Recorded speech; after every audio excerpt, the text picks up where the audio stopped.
Chapter 777. Wise Uncle Do Ignorance. _6. Take for instance the coveted membership card to Wuxia Tianxiang. It's not something you can simply buy with money, you have to seize the right moment. She had heard of Wuxia Tianxiang before and always wanted to go, but there was always a queue, and she hated having to lower herself to wait in a line, so it remained just a thought. Now, someone was actually offering her a membership card and pleading for her to accept it. These days, Zheng Xianjing had been feeling extraordinarily pleased with herself, but gradually she started to become restless. Because Wang Ziki hadn't visited her for a week. That's not right. Logically speaking, Wang Ziki should have come long ago. Could something have gone wrong? Zheng Xianjing promptly went to Zheng Lingling to discuss her concerns. Mom, what do you think is going on? Zheng Lingling didn't take this matter to heart and laughed, saying, "There's nothing to worry about. If Master Du is trying to test you, hanging you out to dry for a month is normal. For now, all you need to do is keep still. Don't be like an ant on a hot pan, then you wouldn't be any different from those vulgar fans." Playing hard to get wasn't only a strategy women used, men of power and influence would use it too. After her speech, Zheng Lingling gave a meaningful reminder. Xianjing, if you want to achieve something big, you have to be patient. The longer you lay low, the greater the rewards. Being reassured by Zheng Lingling like this made Zheng Xianjing feel a lot better. Mom, you're right. I know what to do. Zheng Lingling nodded. Good. There weren't many classes in school these days, so Zheng Xianjing stayed home every day. Those who wanted to curry favor with her were practically trampling over the Zheng household's doorstep. Seeing so many visitors bringing gifts to Zheng Xianjing every day, Mrs. Zheng couldn't help but say, "Xianjing, there's an old saying that one shouldn't accept rewards for nothing. Isn't it a bit inappropriate to accept these gifts from other people?" Inappropriate? What's inappropriate about it? These weren't things she wanted, but things others were pleading for her to accept. That old hag, she's only being critical because Ni Yang's popularity had been overshadowed by her. She was too much. Zheng Xianjing said with a smile, "Grandmother, I understand what you're saying. I don't want to accept their gifts either, but they insist on giving them to me. Furthermore, they haven't asked me to do anything in return. They give me gifts and I also return gifts to them. This is normal among friends." Upon hearing this, Mrs. Zheng felt somewhat relieved. It's fine as long as you're returning gifts. Us Zhengs shouldn't do anything to provoke gossip. Ni Yang had been very busy recently. She had to study the 13 ghost needle techniques, manage the sound system at the shop, visit the noodle restaurant, milk tea shop, iSkin Jade body shop, and Wuxia Tianxiang regularly, and also find time to take her school exams. After the exams, Ni Yang and Han Xiaoyu went home together. Han Xiaoyu didn't have a bike, so Ni Yang was able to give her a ride. When they reached their destination, Han Xiaoyu jumped off from the back seat. "Yang, there's still time, why don't you come to my house and hang out?" In her previous life, Ni Yang didn't have many close friends, so in this life, she felt especially grateful for any friendships that came her way. She nodded, "Sure." Han Xiaoyu comes from an average wage-earning family. Both her parents worked in the factory. Her father, Han Shengli, was the factory manager, her mother was the workshop director, and the two of them earned a combined monthly salary of 120 yuan. They had 3 children and owned a house in Beijing, living life neither too well off nor too poorly. They were an upper-middle-class family. "Mom, this is my classmate Ni Yang. She's our school's campus beauty and the all-rounder I've been telling you about, who jumped grades and even came first in the exams. Just call her Yang." All parents like high-achieving girls. On hearing Han Xiaoyu say this, Han's mother was quick to say, "Oh, this is Ni Yang. So the good student looks like this. Come on in and have a seat, come on in and have a seat. Xiaoyu has told me all about you. You don't mind if I call you Yang, do you?" Ni Yang is not only an excellent student but also very attractive. It's hard not to like her. "I don't mind." Ni Yang shook her head with a smile. "That's what names are for. Just look at the way this girl speaks." Everything about Ni Yang seemed perfect to Han's mom. On the other hand, Xiaoyu could do no right in her eyes. In conclusion, all the good daughters belonged to others. Seeing Ni Yang's manners, Han's mother couldn't help but offer her the treasured oranges from home. Xianxia, have an orange. Don't hesitate to make yourself at home at Auntie's place. I heard from Xiaoyu that you've helped her a lot with her studies. Thank you so much. Ever since she became Ni Yang's classmate, Xiaoyu's grades had significantly improved. The teacher even said it was a sure thing that she would get into a university. Ni Yang chuckled. Auntie, you don't have to be so formal. It's normal for classmates to help each other. Her words resonated deeply with Han's mother, and she thought to herself how considerate and endearing this girl was. Han's mother hurriedly peeled an orange for Ni Yang. Xianxia, eat up and don't be a stranger to Auntie. Ni Yang took the fruit with a word of thanks. Thank you, Auntie. Han's mother said, you girls chat. I'll go out and take a walk. Young people have their own topics to chat about. She couldn't contribute to the conversation and would rather go out and have a chat with some friends. It's hard to find a day to rest. Ni Yang nodded. Take care, Auntie. After Han's mother left, Han Xiaoyu said, Xianxia, do you know? My mom is usually very tight-fisted, and this is the first time she's been so generous. When Han's mother took out the oranges, Xiaoyu was shocked. She couldn't believe the woman in front of her was the same person who had argued and fought over a needle. Ni Yang laughed and said, I think Auntie is quite nice, she's very reasonable. Han Xiaoyu made a merciless comment about her own mother. She is quite reasonable, but she tends to be stingy and stubborn. You don't know this, but years ago she had a fight with Aunt Wang over a needle. Now the two of them wouldn't speak to each other even when they crossed paths. Just then, footsteps could be heard outside. Is Aunt Han home? Who is it? My mom is not home. Come on in. Han Xiaoyu called out without looking up. In a short while, the visitor came in from the yard. Sister Xiaoyu, you're home. Hey Race, the 2 yuan I borrowed from your house last time. I'm returning it to you. Yenyun. Han Xiaoyu stood up from her chair.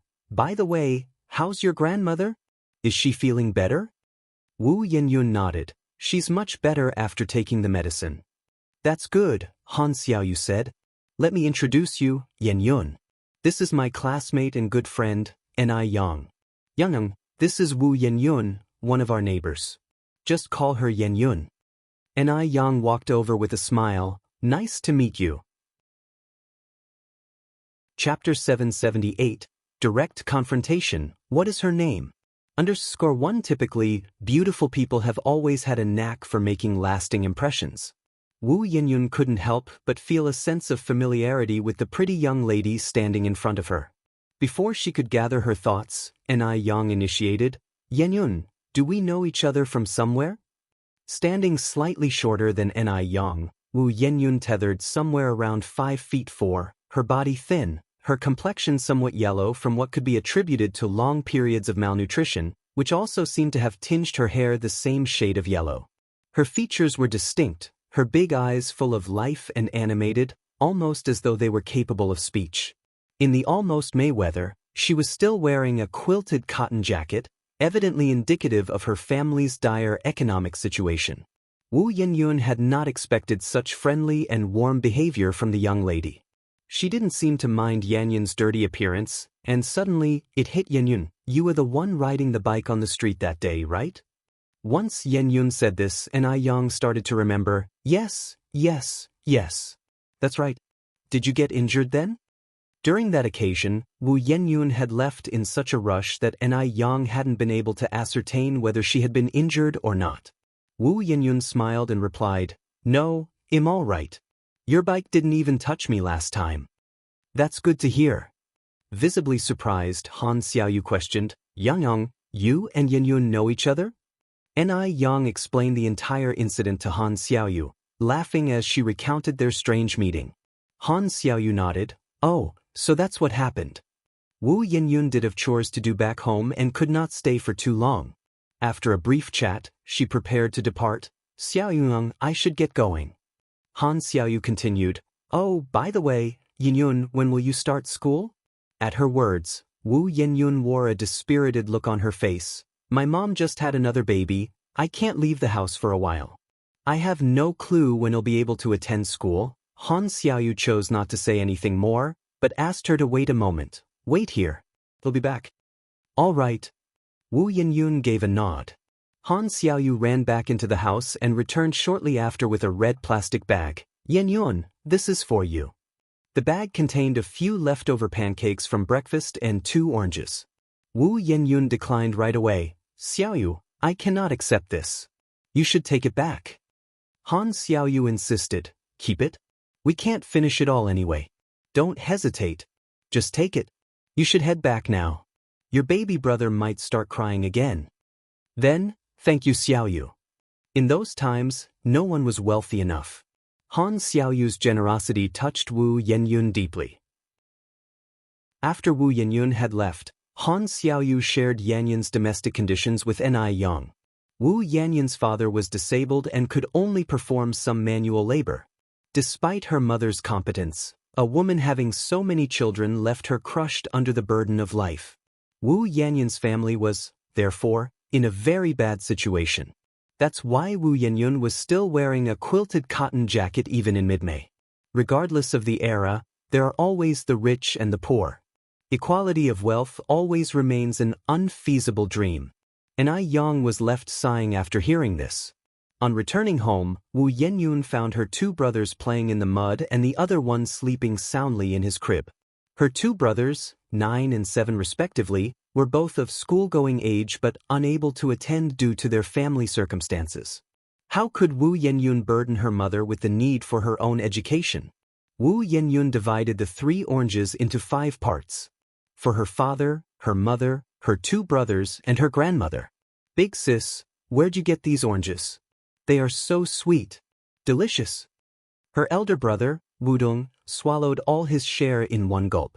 Her younger brother, Wu Erlong, looked at the 3 pieces of orange in his hand and immediately offered them to Wu Yinyun. Big sis, I don't like sour food. I want to eat it, but you can have it. He wanted to keep the oranges for his older sister because when there were good things, she always thought of them first while going without herself. Wu Yinyun patted Wu Erlong's little head, smiling. You have it. Big sis has already eaten. These oranges aren't sour. They are sweet. Big sis, you should have it. I don't feel like eating them. Wu Erlong showed a reluctant face. Wu Yinyun understood her little brother's sentiment. Eat it soon, or I will give it to Dalong. On hearing that he could have another piece of orange, Wu Dalong's eyes lit up with excitement. Chapter 779. Direct Confrontation. What is her name? _2. Upon hearing that the orange was for Wu Dalong, Wu Erlong immediately retracted his hand. Then, I'll eat it myself. Wu Dalong wasn't happy. Erlong, didn't you say you didn't like it? That was just now I do. Wu Erlong quickly stuffed the orange into his mouth. Wu Yinyun watched the exchange between his 2 younger brothers with amusement before walking towards their grandmother's room. Their grandmother was a product of the feudal society and still had bound feet. As such, she was incapable of heavy labor and mostly stayed at home. Grandma, here is an orange. Wu Yinyun offered the orange to his grandmother. Give it to Dalong and Erlong, I don't really like it, replied his grandmother after a glance. Please try it. Both Dalong and Erlong have already had theirs. Wu Yinyun said. No, take it to your parents. I don't want it. His grandmother shook her head. Elders often tend to keep the best for the younger ones, disregarding their own needs. Mom and Dad also have their share. I'll leave it here for you, said Wu Yinyun, placing the orange on the table. If I say take it away, take it away. Grandma Wu suddenly raised her voice. You stubborn girl, why do you always argue with me? Having no other choice, Wu Yinyun took back the orange. Your parents work so hard during the day, let them have a bit more. Grandma Wu advised. All right. Wu Yinyun nodded in agreement. Returning to her room, Wu Yinyun found her youngest brother, Wu Xiaolong, awake. Wu Xiaolong was just 3 months old. At his fussiest time now, he demanded to be carried the moment he awoke. Yen Urge's breast milk didn't flow well. Her children were not plump and fair as one might expect, but rather lean and slightly dark-skinned. While Wu Yinyun was holding her brother in the yard, a plump middle-aged woman entered. Yinyun is at home. Yes, I am. Wu Yinyun stood up. Landlady Auntie is here. The landlady's surname was also Wu, Wulan. She was the complete opposite of the Wu family. They were all dark and slender, while she was fair and tubby, looking as if she carried several swim rings around her waist. It's mid-month, did you prepare the rent? Wu Lan inquired. Wu Yenyun nodded, I'll fetch it right away. The rent was 10 yuan a month. Despite being in financial straits, the Wu family never defaulted on their rent. Wu Lan was a kind person. Knowing the Wu family's condition, she only charged them 10 yuan a month for rent originally worth 12 yuan. Wu Yinyun fetched a 10 yuan note that her mother had prearranged and handed it to Wu Lan. Landlady auntie, please take this. After accepting the money, Wu Lan glanced into the room. Yenyun, are your parents not at home? Wu Yenyun nodded. Wu Lan sighed. It's tough on you, bearing such burden at such a young age. Which family in Beijing would have a girl this young drop out of school to take care of her siblings?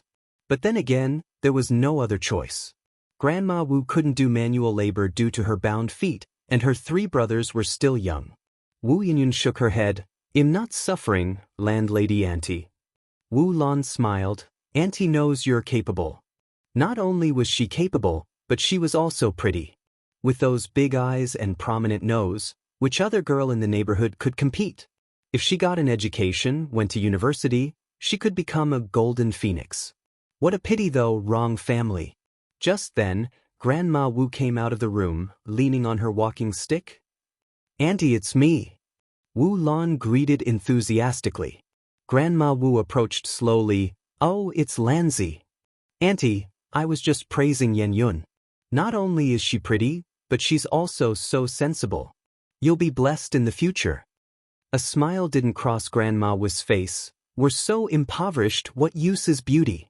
It can't be eaten like rice or spent like cash. The rich derive pleasure from beauty. But what use does a poor person have for beauty? Beauty can't save you from hunger. Wu Lan forced a smile. Well, auntie, I've got other things to do. I won't bother you more. I have to leave now. Go on with your work. Don't let an old ruin like me hold you up, nodded Grandma Wu. After Wu Lan left, Grandma Wu returned to her small room with the help of her walking stick. The thing Grandma Wu did most every day was spacing out in front of the window.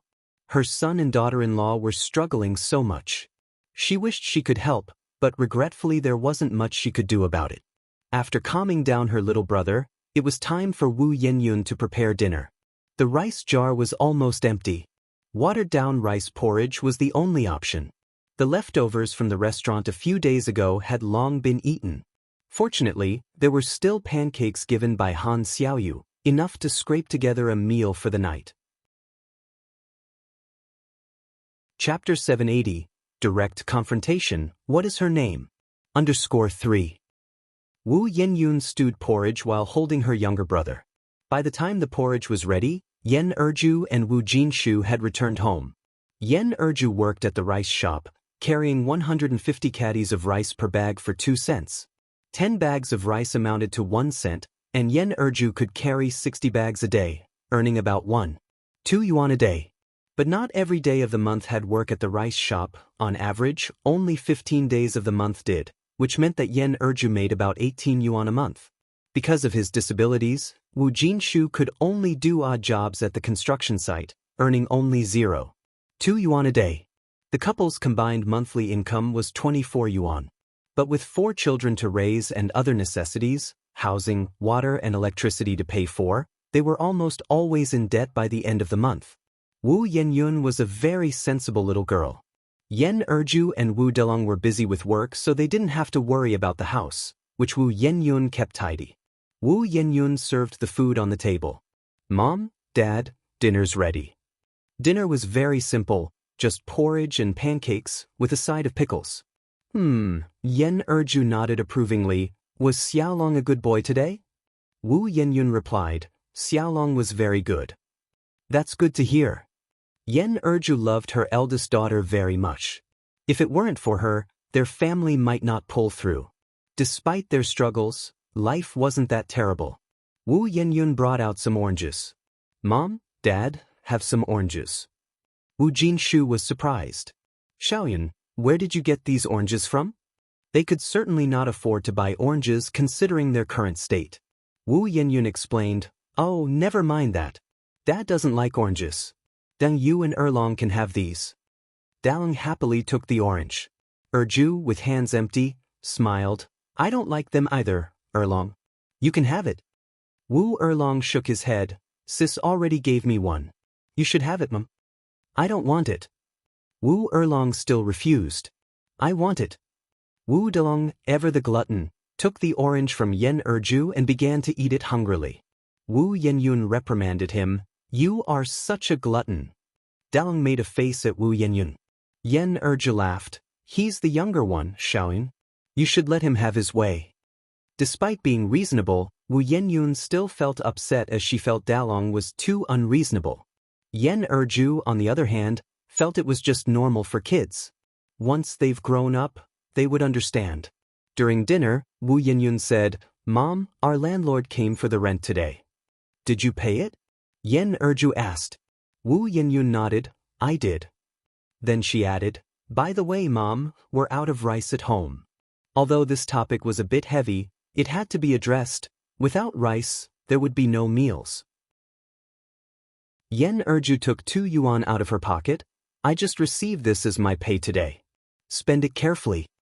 2 yuan was a significant amount for the Wu family, but Yen Erju trusted Wu Yenyun. She knew her eldest daughter wouldn't spend money frivolously. "Okay." Wu Yenyun nodded. Just as she did, Wu Jinshu finished his meal, and she went to serve him more. Granny Wu, who usually ate 3 bowls of porridge, put down her chopsticks after only 2 bowls. "I'm full. I'm going to bed."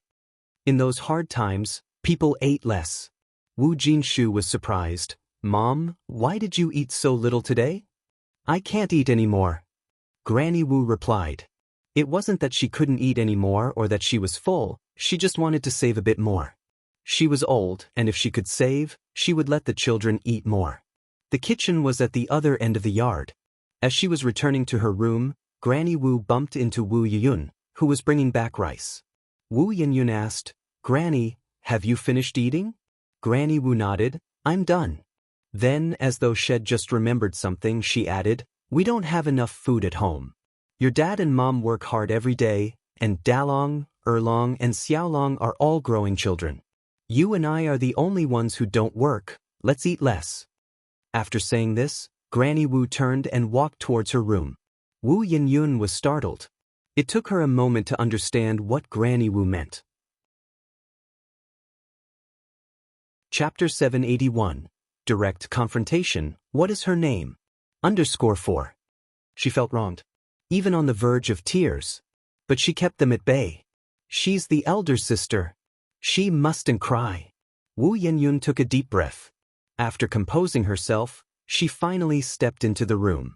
At dinner, her father Wu Jinshu noticed something was amiss. "Xiaoyun, why are you eating so little today?"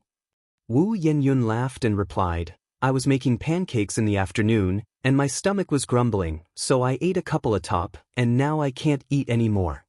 Wu Jinshu said, "It's been hours since the afternoon, shouldn't you be hungry by now?" "Dad, I'm not hungry. Do you think I'm a fool who doesn't know to eat when hungry?" Wu Yenyun responded. Then Yen Erju chimed in, "Xiaoyun, you must eat. Even though we are poor, we still have money to afford food." Wu Yenyun laughed. "Mom, where is your mind wandering off to?" Seeing that Shed indeed had enough, her parents said no more about it. After dinner, Wu Yenyun started the dishes and cleaning. Wu Erlong hurried over to help. "Sister, let me dry the dishes for you." Wu Yenyun said, "Thank you, Erlong." Just then, a voice came from outside the kitchen. "Erlong, come over here. Grandma is calling me, I'll go first." Wu Erlong put down the dish. "Go ahead." Off the brothers went into Grandma's tiny room. "Grandma, what do you need us for?" Wu Erlong asked. Grandma stealthily brought out a greasy package from behind her. "See what this is." On realizing the package contained 3 lard pancakes, Wu Dalong exclaimed excitedly, "Lard." Grandma quickly shushed him. "Why are you yelling? Do you want to bring everyone here?" Wu Dalong nodded. With so many mouths to feed, would there be enough to go around? Wu Dalong nodded again. Grandma doled out a pancake each to Wu Dalong and Wu Erlong. Left one for Wu Jinshu. Given Wu Jinshu's poor health, it would be a good fortifier. These 3 pancakes were sent by Grandma Wu's daughter earlier in the day. She saved them until now, waiting for Jinshu to return so that she could give them to the children. Knowing Dalong's nature, Erlong didn't refuse. He stuffed the pancake into his pocket. Thank you, Grandma. Silly child, why be polite with your grandma? Just remember to hide it from others. Grandma Wu advised. Wu Erlong nodded in reply. At bedtime, once Wu Erlong heard his brother snoring, he stealthily crossed over to the other side. His elder sister was sleeping next door. The 3 siblings actually slept in one room, but Jinshu had segregated the room with a curtain in consideration of their genders. Short on rooms and cash-strapped to rent a larger house, they had to resort to such measures. It was all pushed by life's harsh circumstances. Elder sister. Wu Erlong gently nudged Wu Yenyun. What's wrong, Erlong? Wu Yenyun rubbed her eyes. Elder sister, I have something for you. Wu Erlong pressed a tantalizing item into Wu Yenyun's palm, which instantly made her mouth water, given she hadn't had her fill at dinner. A lard pancake? Where did you get it? Wu Yenyun asked. Wu Erlong answered, Grandma gave it to me secretly. Please eat it quickly, I've already had one. As he finished, he made a beeline for his own bed. Wu Yenyun's eyes welled up, barely holding back her tears. This lard pancake was, in her memory, the most delicious one she had ever tasted. Years later, she still remembered this particular night vividly. Her grandmother subtly hinted to her not to eat too much and to save food, while her little brother presented her with a lard pancake. There's no price tag on love. Wu Yenyun had choked down that pancake with tears in her eyes. Ni Zihua and Shengguan Dehui moved to the Zheng family's house again. Naturally, Ni Yen went with them.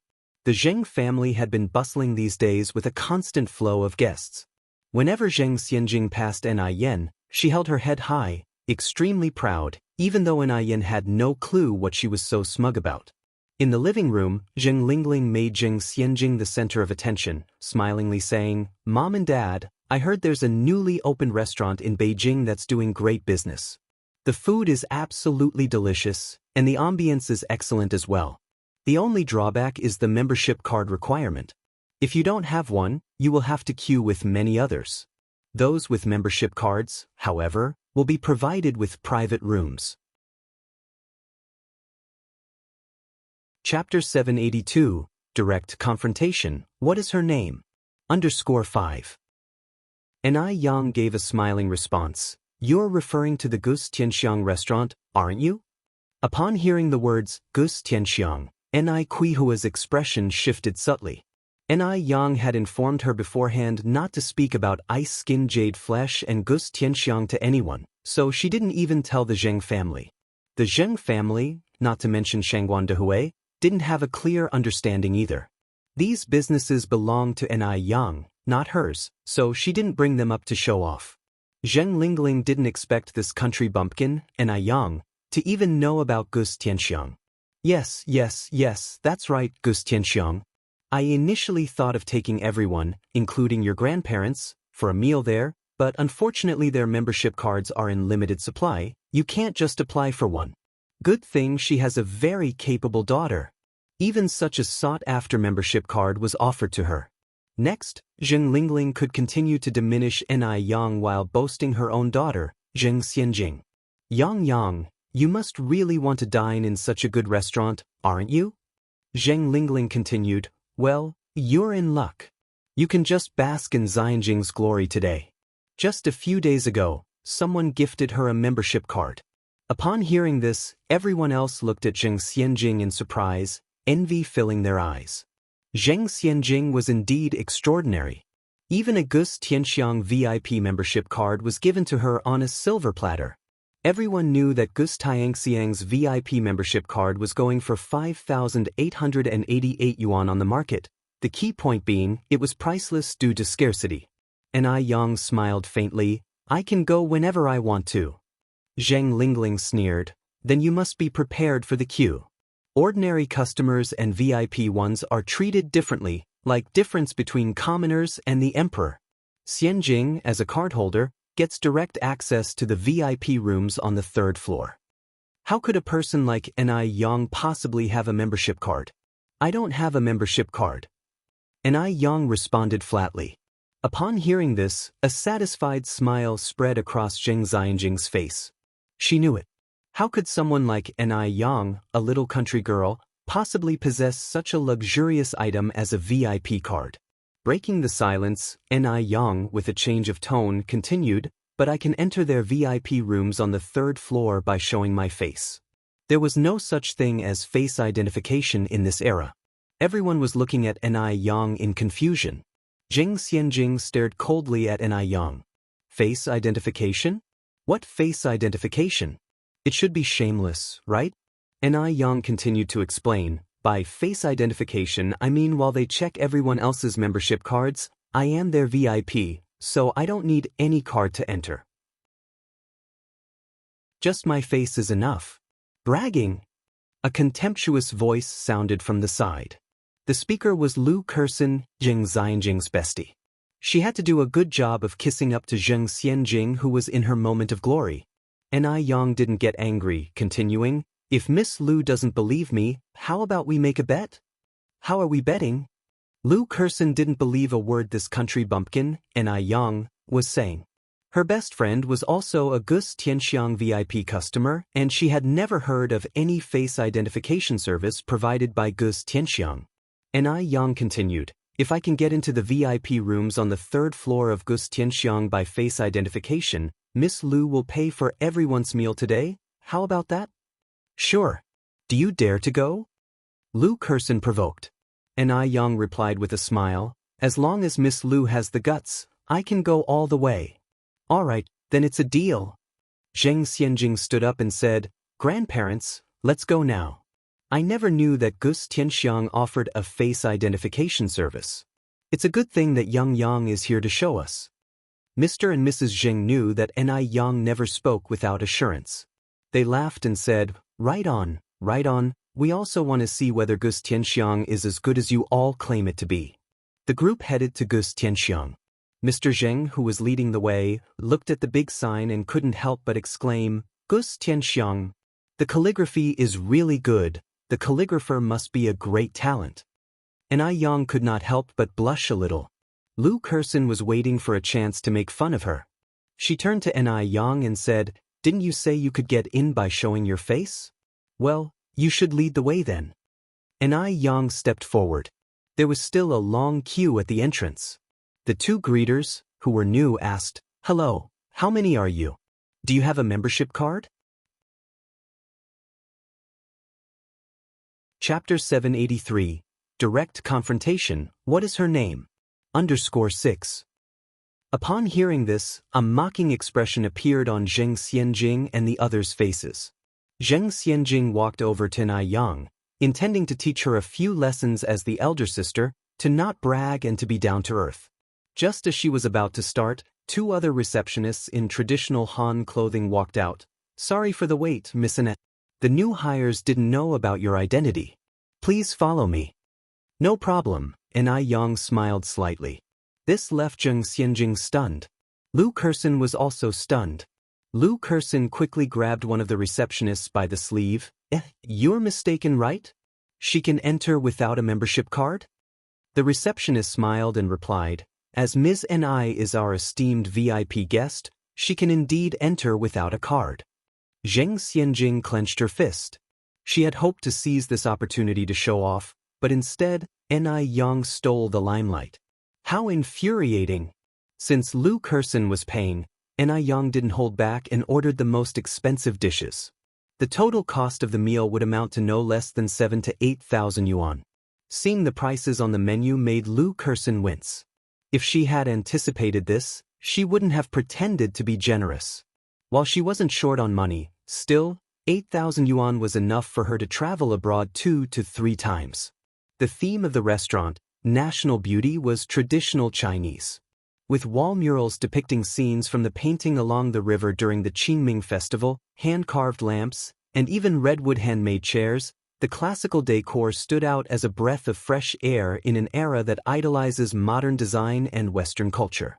Old Master Zheng looked around and commented, "The owner is no ordinary person, they have a rich cultural background."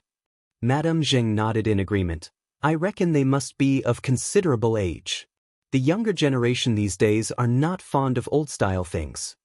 Weddings in ancient times were grand affairs complete with phoenix crowns and red wedding gowns. Now, they wore white wedding dresses instead.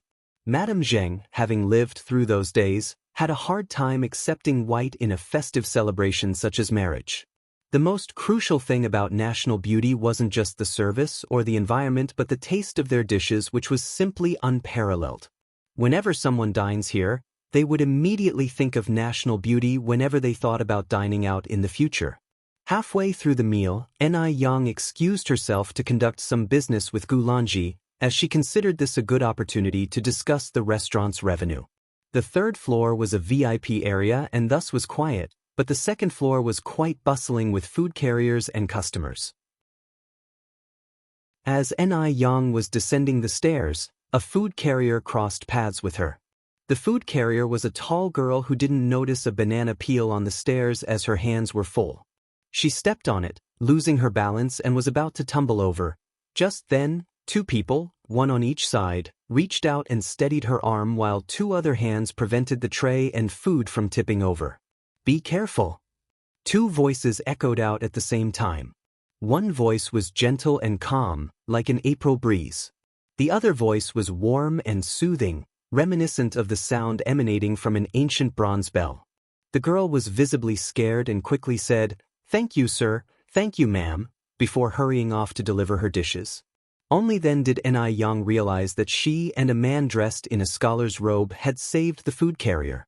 Unlike modern men, he was dressed in an ancient robe with a pair of simple fabric shoes on his feet, his hair neatly combed back into a ponytail, and a string of Buddha beads in his hand. His fair skin contrasted with the brown beads, his hands well-defined. Strangely, his hands appeared more beautiful than a lattice by threefold. His manner was gentle and courteous, making it hard to guess his actual profession. While she was observing him, he was also observing her. She was beautiful, probably the first impression of most people. His gaze reminded him of a line of poetry, "Only Mudan truly represents the national beauty. When it blooms, it stirs Beijing." "The young lady possesses remarkable agility," said the man. None other than Mr. Du, and Yang gave a faint smile, likewise. This man's quick reaction indicated that he was well trained in martial arts. His skill was not in line with his outward appearance and personality. And Yang didn't say much more. She picked up the banana peel from the stairs and continued down. Mr. Du was slightly taken aback. He turned to watch Yang's figure, leaving a furrow in his brows. Her voice seemed familiar. Where did he hear it? A beautiful lady like her would have left a deep impression if they had met before. But he couldn't recall where he had seen her. Yang found Gu Lanji downstairs, discussed the business matters and emphasized on the restaurant's sanitation. Had she and that man not responded promptly, the consequences would have been disastrous and it would have negatively impacted the customers on the stairway. Upon hearing this, Gu Lanji felt a chill. If the food carrier had fallen, she, as the manager, would also have to bear the blame. Luckily, it didn't happen. "Sure, Yang, I understood. I'll discuss with the cleaning department to increase their frequency of work to ensure such an accident doesn't repeat." Yang nodded. "By the way, which private room is the man dressed in scholar's attire a guest of?"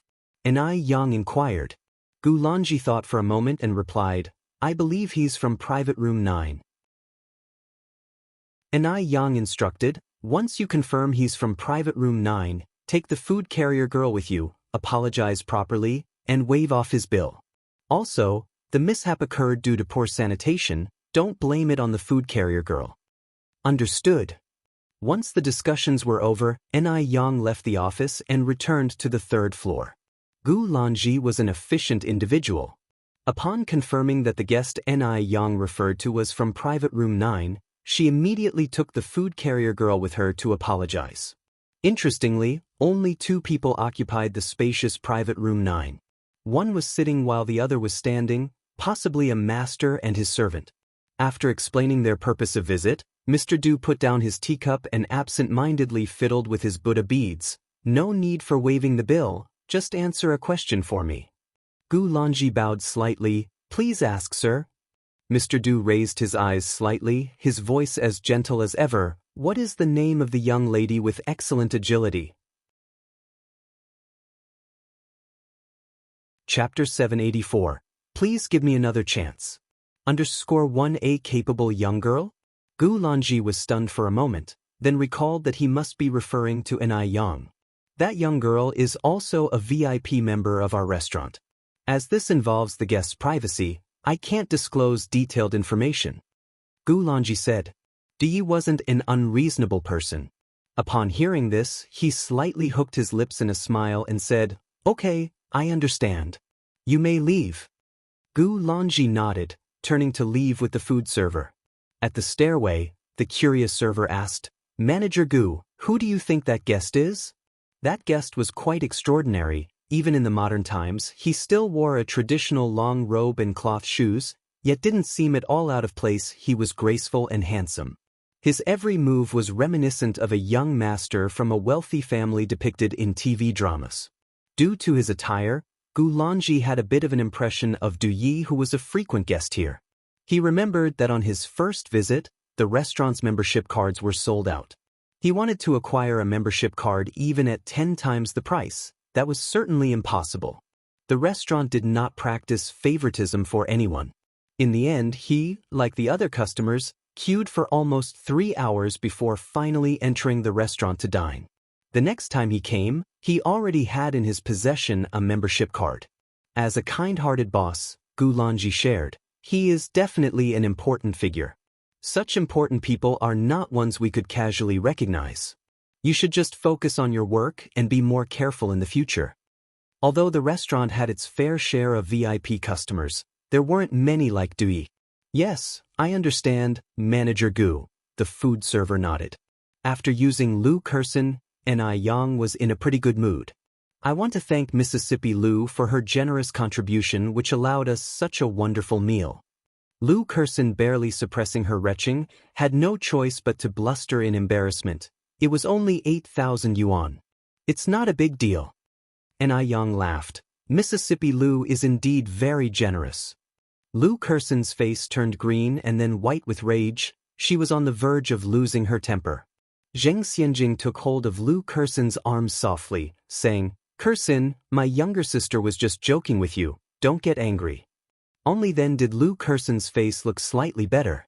It was crucial not to offend Zheng Xianjing. After all, Zheng Xianjing was currently Du Ye's lifesaver. Lu Kursen tried quietly to please Zheng Xianjing. Xianjing, you're always so sensible. On the contrary, your sister is just a low-bred country bumpkin who couldn't possibly fit into our circles. Her mere presence depreciates us. Upon hearing that, another young lady promptly agreed in a whispered tone, absolutely. How could this rural bumpkin even compare to our Xianjing?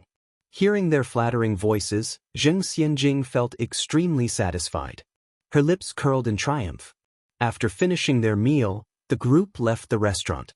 The old lady cradled little Anai Yun in her arms while Anai Yang walked by Zheng Lao Ye's side. Zheng Lao Ye, who wasn't normally a chatty person, unusually enjoyed having a lively conversation with Anai Yang.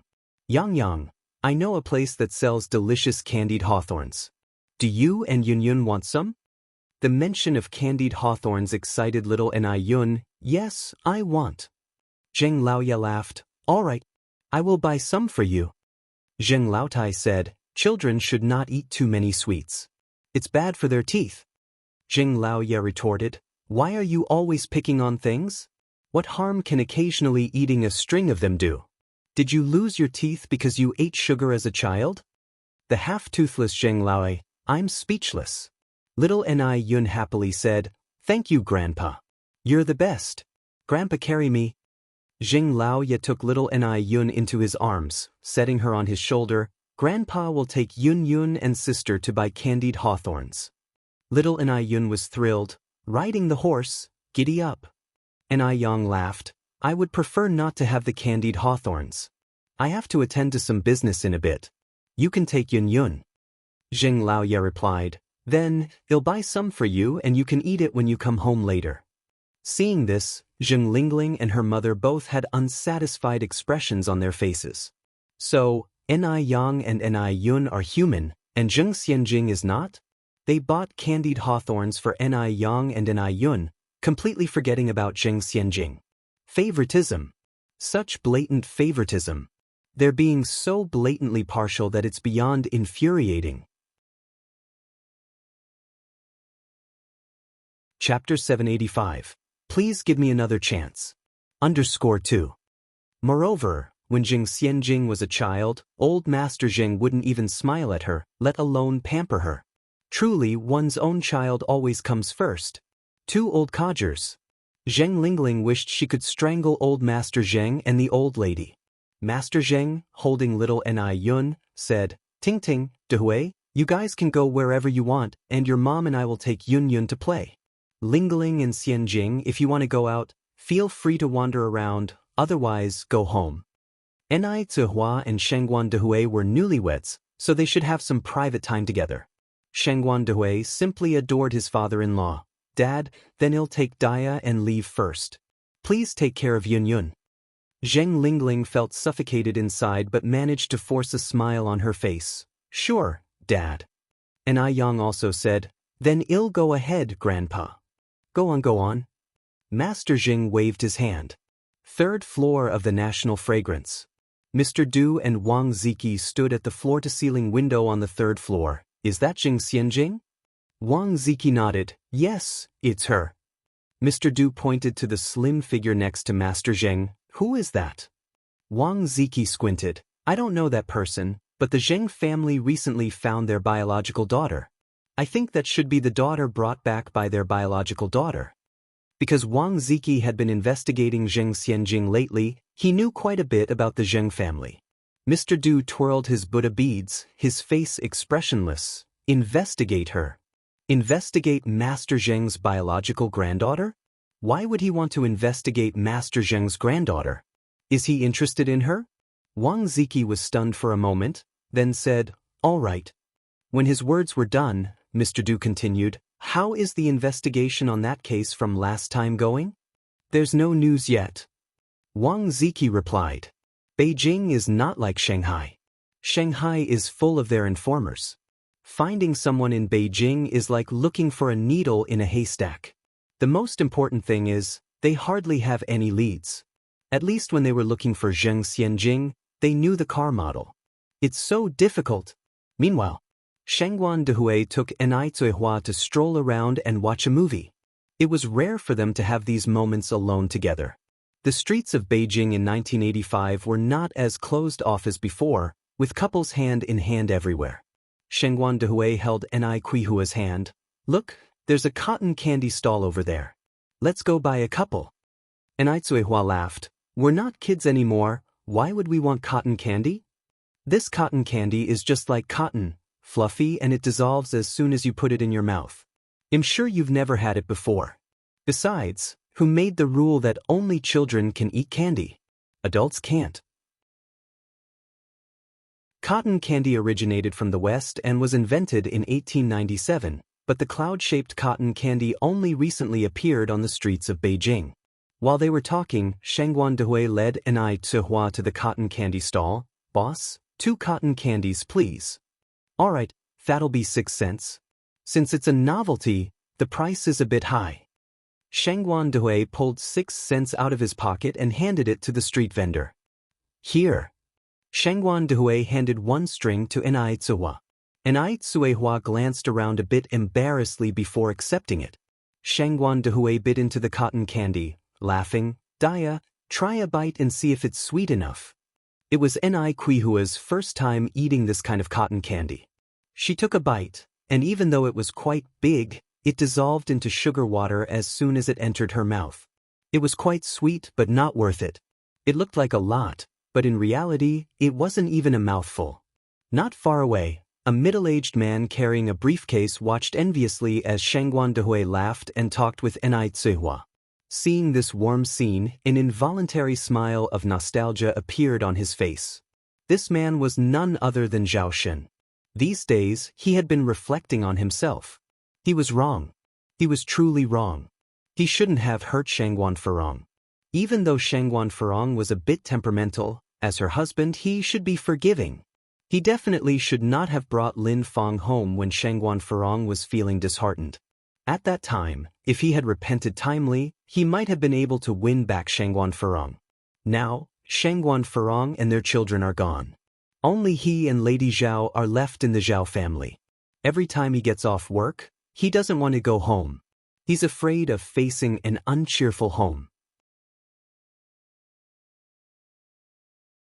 Chapter 786. Please give me another chance.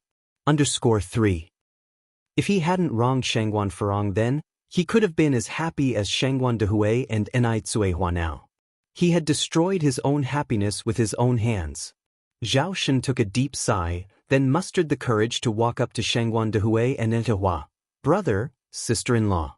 Shangguan Dehui looked up and his brows furrowed slightly. Call me Mr. Shangguan, I'm not your brother now. Shangguan Dehui's attitude was somewhat off, so Enai Tsuehua gently tugged at his sleeve. Despite the bitter smile on his face, Zhao Shen replied, Regardless, you are still the uncle of my 2 children. Shangguan Dehui didn't respond. Zhao Shen continued, Brother, I have thoroughly reflected on my actions recently and realized my mistakes. Shangguan Dehui didn't speak.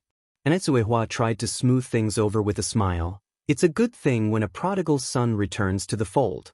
Thank you, sister-in-law. Zhao Shen continued, Brother, sister-in-law, I really know that I was wrong. Please give me another chance to take care of Furong and the children. He was really fond of Shangguan Furong. They were each other's first loves. Besides Shangguan Furong, he couldn't marry anyone else. Moreover, he couldn't bear to leave his 2 children. Enai Tsuehua could not respond to these words, and chose to remain silent. Shangguan Dehui snorted coldly, Because of you, I nearly lost a sister and 2 nephews. Do you think I'll ever entrust them to someone like you again? The incident of jumping off a building had always been a sore spot for Shangguan Dehui. No matter what, Shangguan Furong was his only sister. Brother, I genuinely know I was wrong. I swear, I will treat Furong and the 2 children well in the future. Zhao Shen raised 3 fingers and continued, Bro, I'm begging you. At the end, Zhao Shen even knelt in front of Shangguan Dehui. Seeing this, the people on the street couldn't help but turn their curious gazes towards them. Shangguan Dehui helped Zhao Shen up. A man's knees are as precious as gold, get up. Looking at Shangguan Dehui again, Zhao Shen's face was streaked with tears. He choked out, Brother, Furong can't be without a husband, and the 2 children can't be without a father. I'm begging you, I'll definitely cherish this hard-earned opportunity. A man doesn't easily shed tears, but when he does, it evokes sympathy. The sight of Zhao Shen would soften anyone's heart. Shangguan Dehui sighed and replied, I can't decide for Furong. You should talk to her yourself. As long as she's willing to forgive you, I won't object. Zhao Shen wiped his face with his sleeve, gratefully replying, Thank you, brother. Thank you, sister-in-law. Shangguan Dehui raised his hand, Don't thank me so quickly. Whether Furong will forgive you remains to be seen. Regardless of her decision, I will respect Furong's choice. Zhao Shen nodded, Okay brother, I understand. You and sister-in-law have fun together, I'll be leaving first. With that, Zhao Shen turned and left. Watching Zhao Shen's retreating figure, Shangguan Dehui grasped Enai Tsuehua's hand. Dia, what do you think about this? About the matter between Furong and Zhao Shen? Enai Tsuehua asked. Yes. Shangguan Dehui nodded. Enai Tsuehua took a bite of her cotton candy and replied, From the children's perspective, Zhao Shen can be forgiven. After all, a child's growth can't be without a father. But from a moral standpoint, Zhao Shen's actions are absolutely unforgivable. Just like you, I will respect whatever Furong decides. Enai Tsuehua had been through a failed marriage. She knew the difficulties women faced. Whether Zhao Shen had truly repented or not, he had already left an unbridgeable scar on Shangguan Furong's heart. What's done can't be undone, a broken mirror can't be joined again. Shangguan Dehui nodded. So we are of the same opinion. Then he said, Forget about this for now, Comrade Daya. Shall we go see a movie together? I heard from a colleague that a movie called Mr. Zombie just came out. Let's go see it. Mr. Zombie 1 starring Mr. Lam was released in 1985 and was quite popular at the box office in mainland China. Anai Tsuehua replied, "Zombies? Is it a horror movie?" At this time, zombies only existed in books. Anai Tsuehua, who had read books on the topic, was quite interested and curious to see what a movie about zombies would look like. Shengguan Dehui said, "Probably, we'll know when we see it." Chapter 787. Please give me another chance. _4. Mr. Zombie 1 is a film that intertwines horror with comedy and injects a subtle touch of sorrow into the playfulness. While everyone else in the theater was terrified, Anai Tsuehua remained incredibly calm. On the other hand, Shengguan Dehui was far from relaxed, beads of cold sweat covering the palms of his hands. Normally, he was quite brave, but the sight of the ghost bride sitting on Xianxia Heo's bicycle and the haunting tune accompanying her appearance turned Shengguan Dehui's face pale. He clenched Anai Tsuehua's hand tightly. Anai Tsuehua chuckled, "What's there to be afraid of? It's all fake." Shengguan Dehui. After leaving, Zhao Shen went to a flower shop and bought a bouquet of fiery red roses. Had heard that young people in love these days are into this sort of thing. He wasn't sure whether Shengguan Furong would like it or not. Elsewhere, Master Zheng and Madame Zheng were buying candied hawthorns with little Ni Yun. Perched atop Master Zheng's shoulders, the laughter in little Ni Yun's eyes was infectious. "I want 2 sticks." All right, we'll get 2 for little Yun Yun," Master Zheng smiled. "Shopkeeper, give me 4 candied hawthorns." Quickly, the candied hawthorn shopkeeper handed 4 sticks of candied hawthorn to little Ni Yun. "Here you go, young lady." Little Ni Yun said gratefully, "Thank you, shopkeeper." The shopkeeper was pleasantly surprised. "Such a polite little girl." Little Ni Yun responded, "And you're polite too, shopkeeper." The candied hawthorn shopkeeper was beaming with delight. This little girl is good at making logical inferences. Master Zheng and Madame Zheng also couldn't help but laugh out loud. Madame Zheng asked, "Yun Yun, who are these 4 candied hawthorns for?" Little Ni Yun replied, "2 are for myself, 1 is for sister and 1 is for sister Xianjing." Although little Ni Yun may be young, she has big thoughts.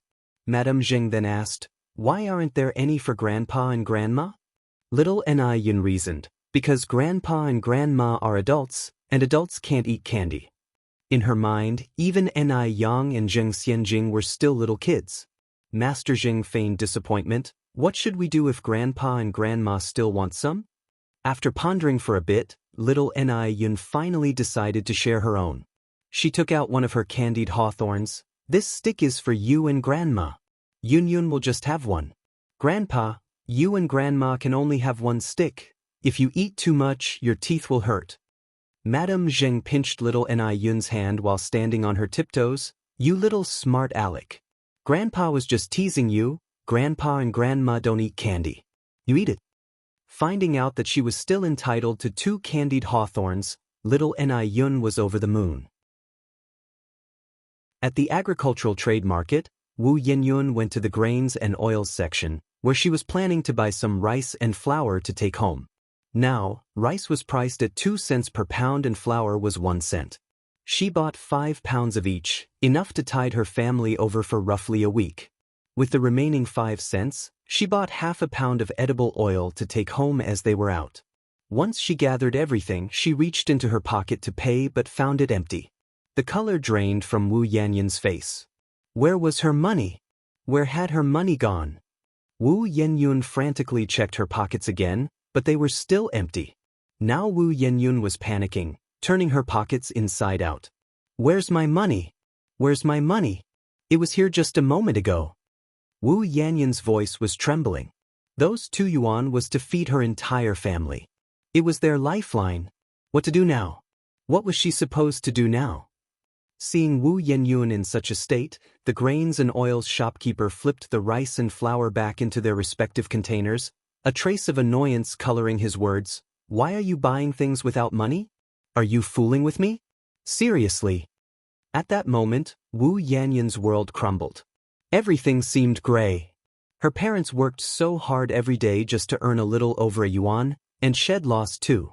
She was letting her parents down. She was so useless. Wu Yenyun crumpled onto the ground, sitting there and crying her heart out, oblivious to her surroundings. At that moment, what else could she do but cry? Many people came and went, yet no one extended a helping hand. There were plenty of pitiful people out there. If everyone were to show sympathy for each one, who could keep up?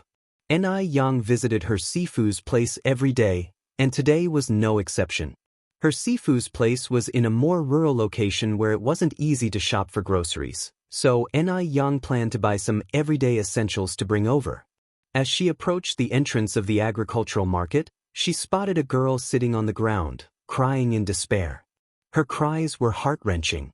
Ni Yang squinted slightly, finding the girl somewhat familiar.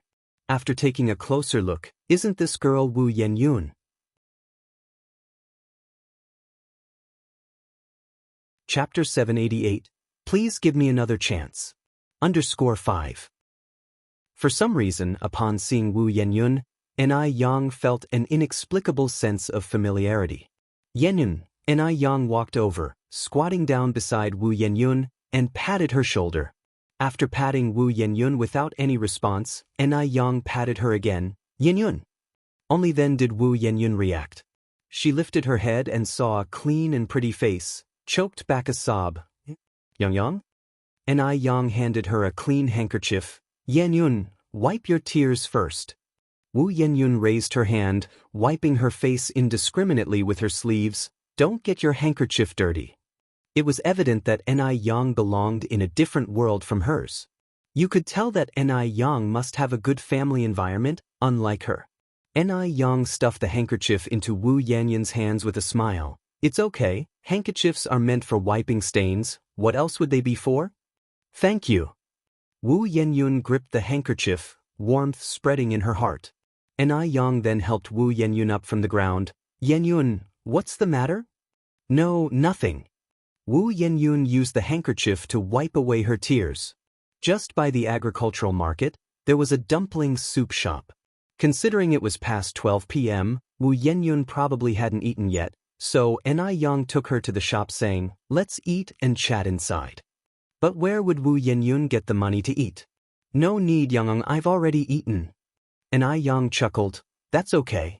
I haven't eaten yet anyway. Just think of it as keeping me company during my meal. Upon hearing that, Wu Yenyun had no choice but to follow Ni Yang into the dumpling soup shop. There weren't many customers in the shop. Seeing the new customers, the boss lady greeted them enthusiastically. What can I get for the two of you? Ni Yang looked at the menu and ordered 2 large bowls of dumpling soup, then 2 pan-fried dumplings, and add an egg to each soup. At this time, when one's stomach is low on oil, people generally do eat more. Ni Yang didn't have a big appetite, and she was concerned Wu Yenyun wouldn't be filled up. If she ordered different dishes, she was afraid Wu Yenyun would misunderstand. Wu Yenyun responded, Yang, just order what you want. I have really already eaten. Ni Yang gave a small smile. We are friends now. I'm just treating you to a meal. What does it matter? Are you going to just sit there and watch me eat? Boss lady, could you please serve the food now? The boss lady wiped her hands on her apron, smiling brightly. All right, you two just wait for a while. A short while later, the dumpling soup was served. Ni Yang tasted a spoonful first. Yin, eat quickly. Dumpling soup is best eaten hot. Okay. Wu Yenyun nodded. After not eating well last night, and only having some rice soup in the morning and a small lunch at home, Wu Yenyun was really hungry now. She quickly gobbled up 5 or 6 dumplings and couple of spoonfuls of soup, then looked up at Ni Yang, hesitated for a moment, and stuttered, Yang, I'm full now. Can I take the rest home? Ni Yang suddenly recalled what Han Xiaoyu had told her before, that Wu Yenyun had 3 younger brothers at home and their family was not well off. I think they don't allow takeouts here. You should just finish it. Otherwise it would go to waste, said Ni Yang. Really? Wu Yenyun asked. Ni Yang nodded. Hearing that, Wu Yenyun resumed eating, regretfully thinking that her two younger brothers and grandmother won't get to taste the delicious dumpling soup. Midway through the meal, Enai Yang asked, Yenyun, what happened earlier? Why were you crying so much? Wu Yenyun shook her head, the tears welling up in her eyes again. I'm really all right. Enai Yang patted Wu Yenyun's hand and smiled. We are friends now. There's nothing that we can't talk about, right? Wu Yenyun bit back her tears. I lost the 2 yuan my mom gave me. It was supposed to buy rice. Enai Yang consoled her. As the saying goes, losing wealth is a way to avoid disasters. Don't cry, Yenyun. Finish your meal first, I'll go pay. Wu Yenyun nodded. Enai Yang walked towards the counter and whispered to the boss lady, could you pack 5 dumpling soups, the same as what we had, and then another 5 braised duck legs? The boss lady confirmed. So, it's large dumpling soup with pan-fried dumplings and eggs, all included? Yes. Enai Yang nodded. The boss lady did a quick calculation. That will be 7 yuan. Enai Yang handed her 2 large denominations. Put the change all in the takeaway bag. All right. The boss lady nodded.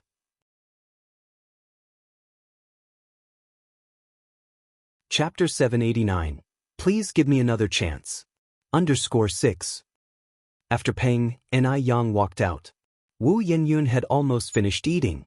Enai Yang had just eaten at Gus Tianxiang for lunch, and she couldn't take in another bite. She had only eaten 1 dumpling soup from her bowl. Just then, the lady boss emerged carrying a big bag. Young lady, these are the 5 portions of dumpling soup you packed. Wasn't it said that takeaway wasn't allowed here? Wu Yenyun looked at Enai Yang in surprise. Enai Yang pushed the bag towards Wu Yenyun. This is for you. Take it home for your brother and your family to enjoy. Wu Yenyun quickly refused. No, I can't accept it. Enai Yang had been kind enough already. How could she accept more from her? Enai Yang gave a light laugh. It's okay. Everybody has their fair share of hardships. Just take it. Wu Yenyun was so moved that she was at a loss for words. She was on the verge of tears. Yang, Enai Yang patted Wu Yenyun's hand. I've been in a worse situation than you are in now, Yenyun. Hang in there. There's no hurdle in life we can't get through. She had somehow managed to get through all the hardships in her past life. Yes. Wu Yenyun nodded. Enai Yang continued.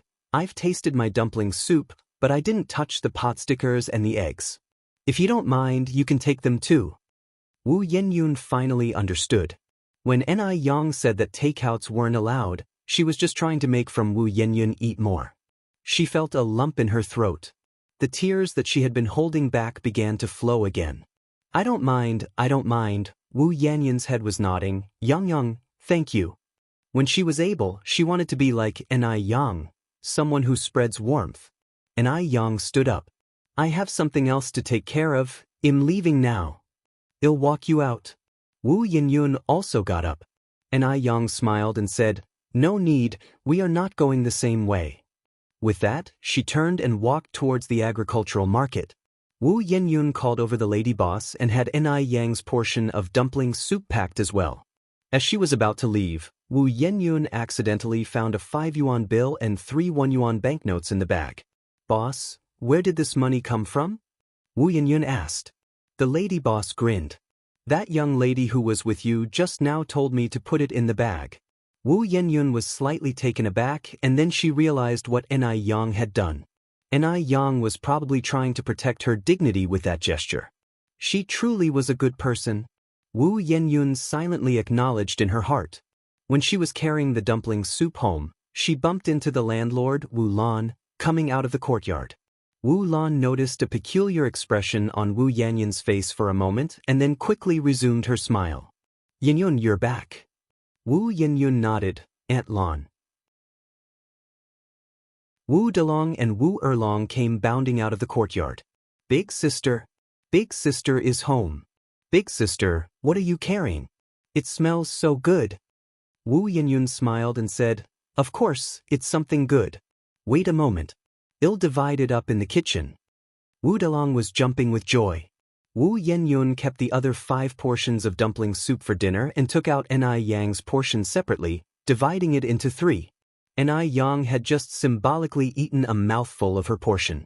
Since it was a larger portion, it could be divided into 3 bowls. She gave 1 egg to Granny Wu, and 1 potsticker each to Wu Dalong and Wu Erlong.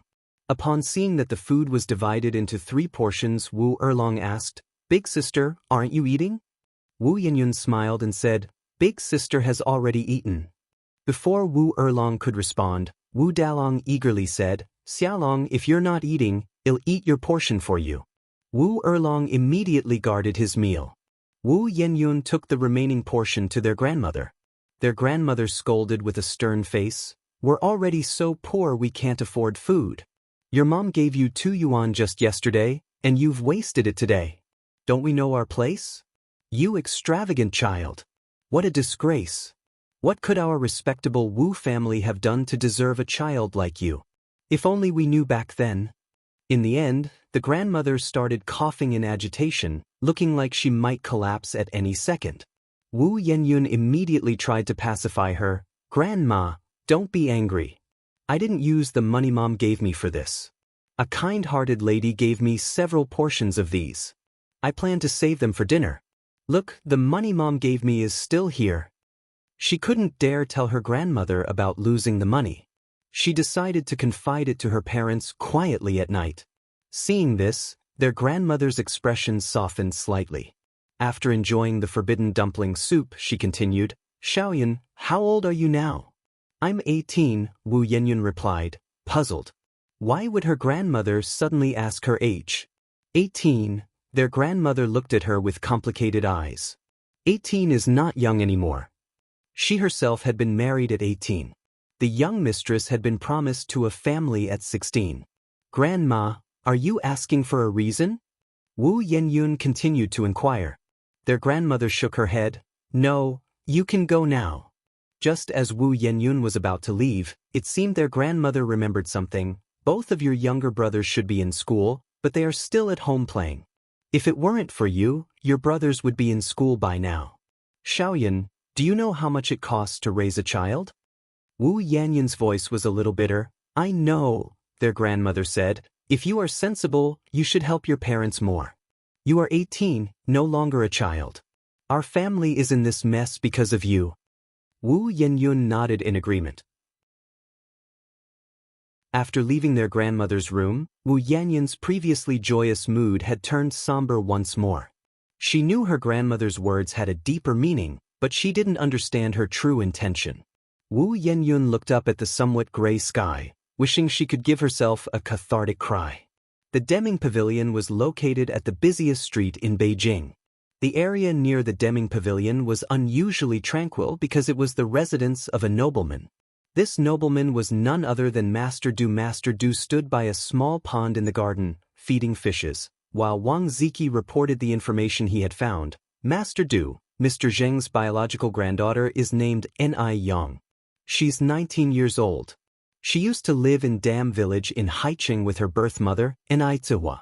2 years ago, after her parents divorced, she moved to Beijing with her mother, Ni Yang.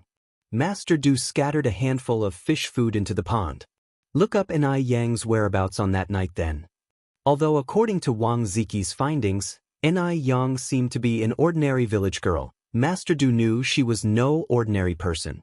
Wang Ziki was momentarily taken aback before nodding in acknowledgement. "Third brother, who is this lady you are going to such lengths for this time?" A fashionable woman approached from afar. Wang Ziki respectfully greeted, "Second Mississippi." Master Du glanced back, absent-mindedly twirling his prayer beads. "She saved my life. She is not a paramour." "Second sister, when did you arrive in Beijing?"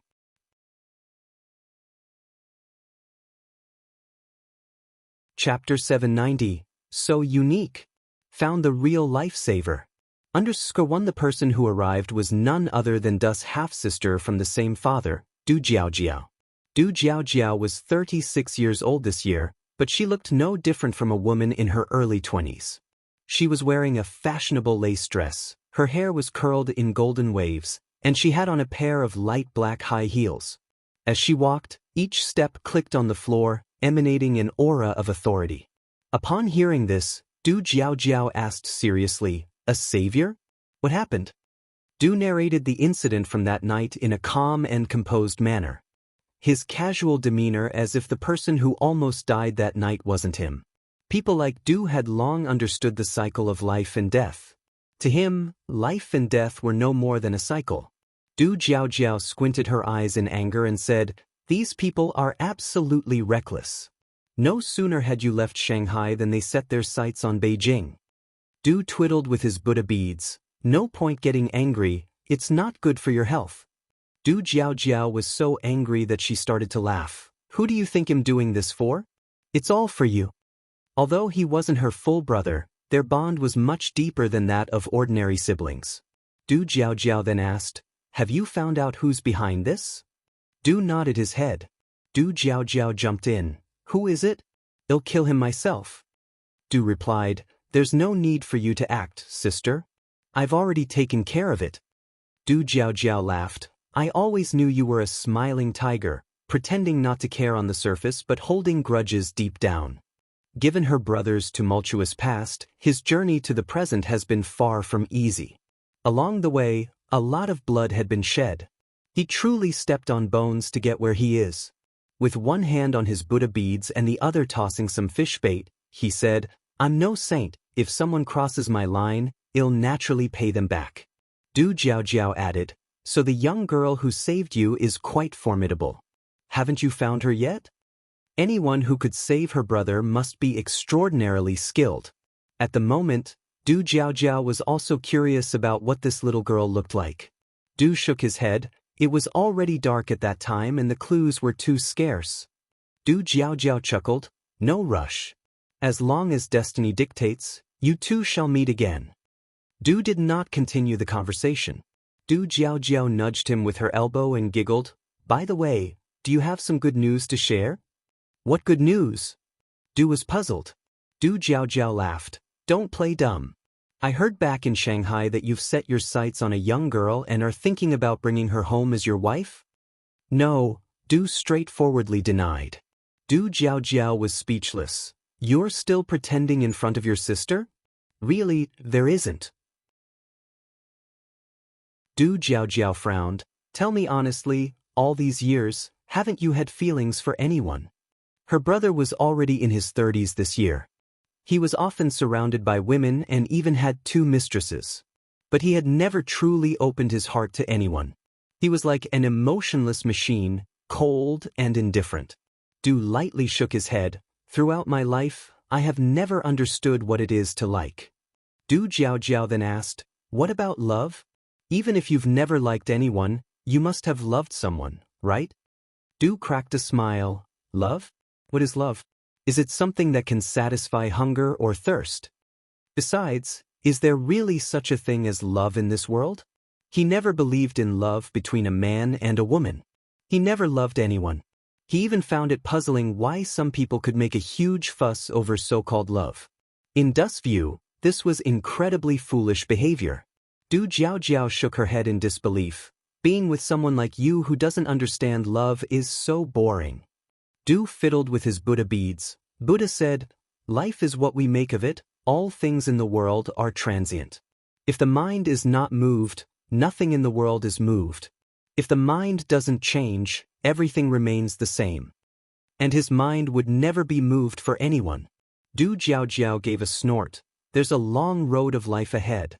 I don't believe you won't fall for any girl in the future." Being human, no one could escape the 2 words, passionate love. Du laughed softly. "If I could fall for someone, would I still be waiting till now?" Over these years, he had encountered countless admirable women. Du Jiaojiao gave him a glance, but couldn't refute his words.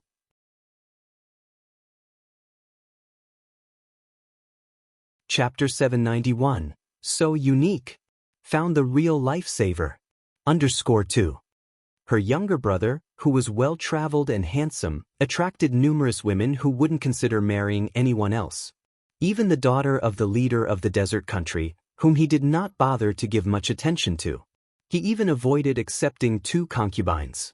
Du Jiaojiao continued, "Little brother, I think you should reduce your reading of those Buddhist scriptures. At this rate, you might as well become a monk." Master Du sighed. Master Wuchen said my 6 senses are impure, so he refused to take me as his disciple. You actually want to become a monk? Have you gone mad? Du Jiaojiao widened her eyes in disbelief, her voice several decibels higher. Master Du smiled, seeming rather amused by the whole scene. Du Jiaojiao continued, our mother only has you as her son. You can't give up on life so easily. The mother, in her words, was Master Du's biological mother. Their father was a notorious womanizer, his legacy littered with the hearts of countless women. Master Du switched his Buddha beads to the other hand. You're overthinking things, second sister. If Master Wuchen didn't accept him as a student, there was still plenty for him to do in mundane life. He had no plans to become a monk anytime soon. Du Jiaojiao noticed the Buddha beads in Master Du's hand and asked, You've been using these Buddha beads for so many years. What are they made of? They're of such good quality. Xiaoye red sandalwood. Master Du replied. Du Jiaojiao extended her hand, let me have a look. No. Master Du refused. Why? Du Jiaojiao asked. Why couldn't she see the simple strand of Buddha beads? Master Du continued. These Buddha beads have gained spiritual energy over the years. Except for me, no one else has ever touched them. If you like them, second sister, I can have our people bring you a few more strands to choose from. However, this one is off limits. Du Jiaojiao asked, I can't even look at them? No. Master Du replied. In actuality, Master Du was overly territorial about his belongings. He didn't even allow others a lingering glance, not even his mother. He's so stingy. Du Jiaojiao huffed. I don't want to see it then. Master Du continued, You must be hungry from your long journey, second sister. I know a great restaurant. Would you like to go? Upon hearing about food, Du Jiaojiao's spirits quickly lifted. Sure. The two of them made their way to Xianxia. Over the years, Du Jiaojiao had visited more than a dozen countries and seen countless restaurants. But it was the first time she had come across one like Xianxia. More than a restaurant, it was like an art gallery. Awe-inspiring. Du Jiaojiao exclaimed, Goodness! I can't believe there's a restaurant like this in Beijing. Master Du said, My reaction was exactly the same when I first came here. Du Jiaojiao continued, Who's the owner of this place? Master Du shook his head. He too was curious about the owner of the shop, but their privacy was well guarded, so he couldn't find out. Laughing, Du Jiaojiao said, How mysterious. As they entered a private room, Du Jiaojiao couldn't help but exclaim again. She pulled a waitress aside and asked, Young girl, the garment you're wearing is really beautiful. Is this a vintage piece? Where did you get it? All the waitresses at Xianxia underwent professional training. Dear customer, the dress I'm wearing is called Chiru, a traditional Han costume. It's custom-made from a factory by our boss. Upon hearing this, Du Jiaojiao's curiosity about the owner of Xianxia piqued even more. Young girl, who's your boss? The waitress shook her head. I'm not really sure, I've never seen our boss. So, the owner of Xianxia wasn't a simple character. Du Jiaojiao asked, If you've never seen your boss, then who's responsible for running the restaurant now? The waitress replied, Currently, our restaurant is being managed by the manager. Du Jiaojiao nodded. Okay, bring me the menu. The waitress handed Du Jiaojiao the menu. Du Jiaojiao looked up at Master Du. Little brother, what would you like to eat? Master Du glanced at Du Jiaojiao. I'm vegetarian. Du Jiaojiao shook her head in disbelief. You recite scriptures, wear Buddha beads, and eat vegan. Anybody who didn't know better would think you're a monk. You're just so boring. They'll have this grand spread, this gold-plated bounty and this. In one breath, Du Jiaojiao ordered a long list of dishes, considerately adding 3 vegetarian dishes for Master Du. Would you like anything to drink? The waitress asked. Du Jiaojiao thought for a moment, then said, Oh, my skin has been in terrible condition lately. It's so dry and uncomfortable. Let's have a lemon water.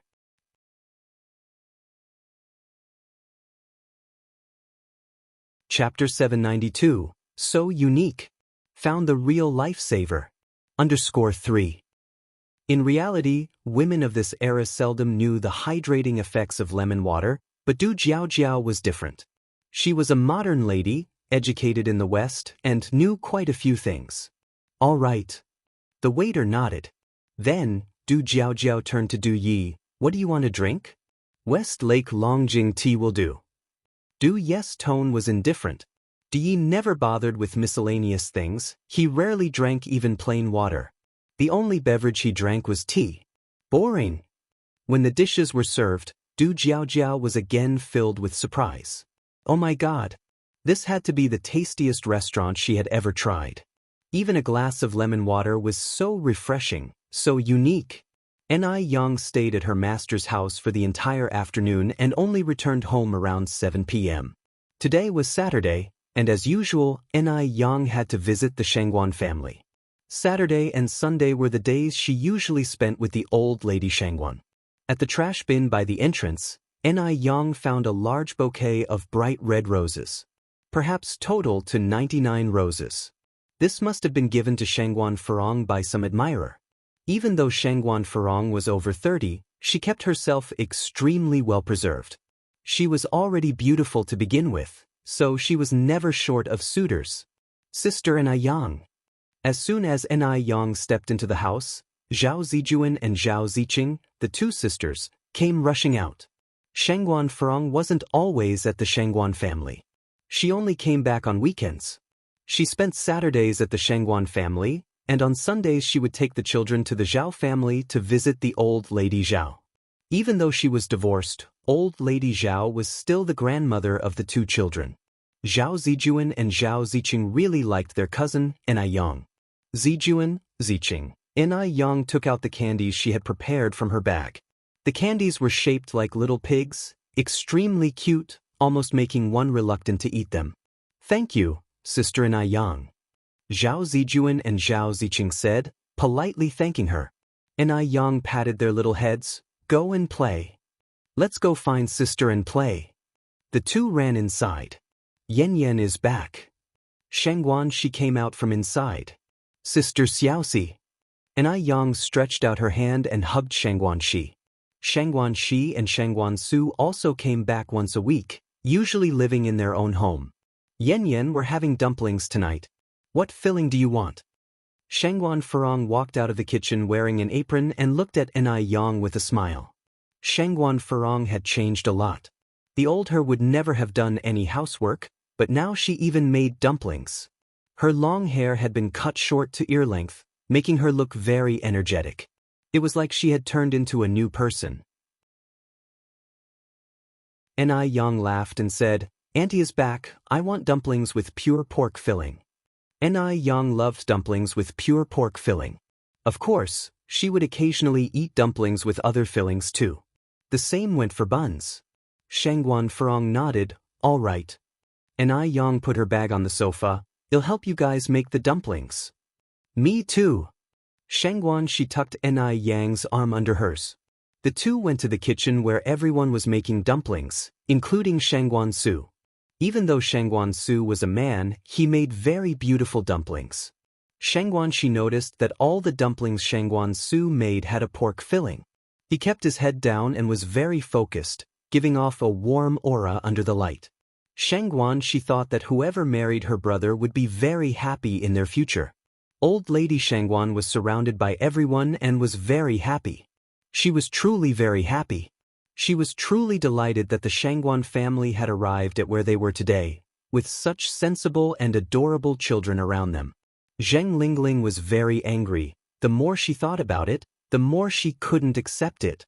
Why did the old Zheng lady and old Zheng gentleman treat Yang and Zheng Xianjing differently? Zheng Xianjing was clearly more outstanding than Yang. Was it possible for Yang to save Du Yi's life like Zheng Xianjing could? Zihua and Yang had gone to the Shangguan family, yet these two old folks didn't even come downstairs. Did they really think their family of three was dead? Zheng Lingling sat on the sofa, all her features twisted into a knot. Boo!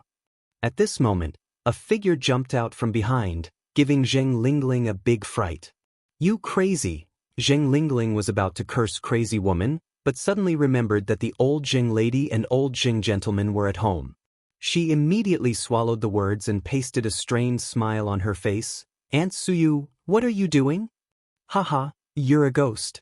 I scared you. Zheng Suyu jumped up delightedly.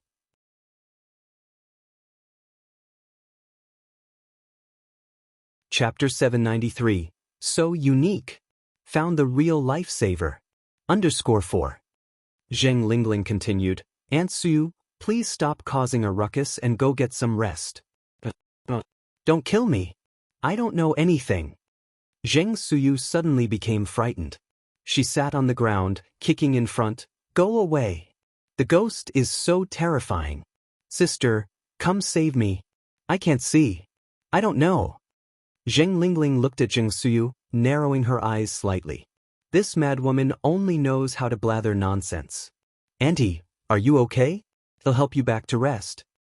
Zheng Lingling reached out to assist Zheng Suyu. Zheng Suyu pushed Zheng Lingling to the ground. You are a ghost. You are not a human. Sister, save me. At that moment, old lady Zheng came running down from upstairs. Suyu, are you okay? Sister. Zheng Suyu ran towards old lady Zheng. Old lady Zheng's eyes welled up with tears. Suyu, do you remember me? Zheng Suyu didn't like calling her sister-in-law from the beginning. When they first met, Zheng Suyu always addressed her as sister-in-law. Even after she married Jing Jun, Zheng Suyu still called her sister. She has been calling her that for decades now. Zheng Lingling's gaze tightened. Has this madwoman really recovered? Sister, there's a ghost that wants to kill me. I'm so scared. They're all ghosts. Zheng Suyu pointed at non-existent people in the air and clung tightly to old lady Zheng in terror. Old lady Zheng sighed. Su, there are no ghosts in this world. Don't be scared. She thought Zheng Suyu was getting better. Zheng Suyu shivered in fear. Old lady Zheng continued. Suyu, how about I take you upstairs to rest? Zheng Suyu nodded in fear. Zheng Lingling said, Mother, Aunt Suyu hasn't been in a great state of mind these days. Coincidentally, her medication has run out. I'll go visit Dr. Jiang and get some more medicine. Okay, instructed old lady Zheng. It's already dark out. Lingling, tell the driver to be careful on the road. Okay. Zheng Lingling nodded. I'll go get ready and ask Sun Wu to accompany me. Zheng Lingling returned to her room. Sun Wu was sitting on the bed watching TV. Zheng Lingling continued, Get up quickly. Stop watching TV. Get up. Sun Wu looked up at Zheng Lingling. Where are we going? Zheng Lingling said, To Dr. Jiang's. Without saying anything further, Sun Wu immediately got out of bed. The couple arrived at Dr. Jiang's residence by car. Seeing Zheng Lingling and Sun Wu, Dr. Jiang was delighted and busy pouring tea for the couple. Zheng Lingling took the teapot from Dr. Jiang's hand. You don't have to do that, I can pour the tea, Dr. Jiang continued. Have you two had dinner? If not, I can cook for you. Sun Wu said, Aunt Jiang, you don't have to trouble yourself. We've already eaten. Dr. Jiang nodded. That's good. The three of them chatted for a while, the room filled with laughter and a warm atmosphere. Zheng Lingling said, Aunt Jiang, Aunt Suyu's medicine has run out. Came here to get some. Dr. Jiang said, I'll get the medicine for you in a bit. Zheng Lingling set down her teacup and continued, Aunt Jiang, Aunt Suyu's condition has been getting worse recently. She has been saying some strange things like someone wants to harm her and that she didn't see anything, she doesn't know anything. Upon hearing this, Dr. Jiang's expression changed. Zheng Lingling continued, Aunt Jiang, I suggest you prescribe some medication to treat her condition. Aunt Suyu can't continue rambling nonsense like this. There are always people coming and going in our house. This way they will just laugh at us, won't they? Dr. Jiang nodded. Okay, I understand.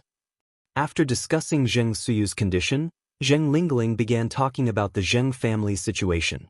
Aunt Jiang, I've come to realize that my mother has never really seen me as her daughter. Nothing can compare to having a child of your own. Remembering the unfairness, Zheng Lingling's eyes turned red. Dr. Jiang patted Zheng Lingling's hand. I don't think your mother is the type of person to play favorites. You're probably overthinking this. Zheng Lingling said, How could I be overthinking it? My mother is exactly like that. It was a little better before she found her real child. Since then, they've become more and more excessive. Sun Wu nodded in agreement. Yes, it really is like that. I can vouch for her. My parents-in-law really don't seem to care about us now. Dr. Jiang's expression turned sour.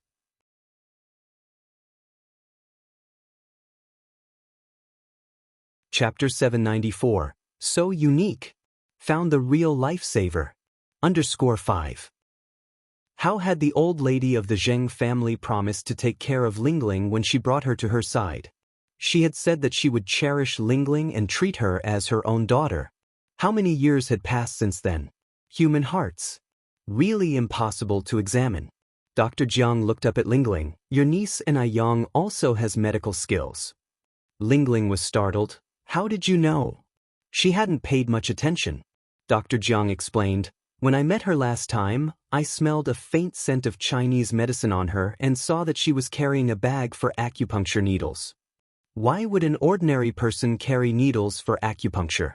After speaking, Dr. Jiang continued. In my observation, her medical skills are not bad. Lingling snorted coldly. I didn't expect this country girl to be so capable. Dr. Jiang glanced at her. Lingling, as I've told you before, never underestimate anyone. Lingling fell silent. Dr. Jiang asked again, how have your parents been doing recently? They are both fine, Lingling replied. Dr. Jiang nodded. Remember what I told you last time? Do not make ginseng soup for your parents again. Have you been making it since then? No, Lingling shook her head. She always obeyed Dr. Jiang's instructions. That's good. Dr. Jiang heaved a sigh of relief, and then reassured her, Lingling, for some things, there is no need to be hasty. You have been her daughter for so many years, I believe she would never treat you unfairly. After speaking, she continued, I'll handle the rest. Yup. With Dr. Jiang's words, Lingling immediately found a sense of security. Dr. Jiang continued, in a few days, it will be Xianxia's birthday. Your niece, and Aiyang, shares the same birthday as her. You can organize a grand birthday party for them. Xianxia is now the life-saving benefactor of Master Du. He definitely won't dismiss her birthday. It's a good opportunity to show your mother who is better suited to be Miss Zheng. Upon hearing this, Lingling's eyes lit up. You're right. Why had she not thought of that? If it's Xianxia's birthday, Master Du will definitely make an appearance. Both of the two granddaughters have their birthday on the same day, but one will have the full support and attention of Master Du and all the other wealthy families. The scene will surely be lively. The Shangguan family. After dinner, the Shangguan matriarch asked Shangguan Furong to join her on the couch for a chat. Furong, could you bring the children to visit their grandmother tomorrow? Okay. Shangguan Furong nodded. Well, go tomorrow. Another pause before the Shangguan matriarch asked, Did Zhao Shen come to see you today? Yes. Furong replied. So, what do you think? Shangguan matriarch continued asking. Shangguan Furong responded, Mom, it's simply impossible for him and me. She had thought a lot about it recently. She was able to forgive Zhao Shen for his actions because he was the father of her children after all. But she could never be with him again. Spilled water cannot be gathered again. The Shangguan matriarch sighed. Furong, don't you ever consider the children? They are still so young, Shangguan Furong replied. It is precisely because I have thought about them that I bring them over at least once a week to visit their father. They do not lack the presence of a father. But the children only get to see him once a week. Other kids can see their parents any day. The Shangguan matriarch added. Shangguan Furong responded, That's not how it should be viewed. There are left-behind children in rural areas who only get to see their parents once a year, so then, is a week longer or is a year longer? The Shangguan matriarch was silenced. You just need to think carefully. When you go to their grandmother's tomorrow, remember to bring more gifts. I heard that Zhao's matriarch has not been feeling well recently. Blessings are often given to the offspring by their parents. Forget it. She should not bother anymore. Shangguan Furong nodded. Okay, I know. The following morning, Shangguan Furong carried some healthcare products. and took her children to the Zhao family. The Zhao matriarch had recently caught a cold and had been running a fever. When Shangguan Furong and the children arrived, the Zhao matriarch was lying in bed on an IV drip. "Grandma! Grandma!" The children immediately gathered around her. Upon seeing the children, the Zhao matriarch's face broke into a smile. "Zijuan, Ziqing. Aunt, are you okay?" Shangguan Furong approached her. With a smile, the Zhao matriarch said, "Furong, you came too." "I'm fine, just having a bit of a cold."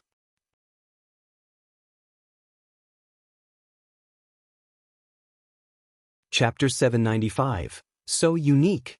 Found the real lifesaver. _6. Shangguan Furong tucked the duvet around old lady Shangguan.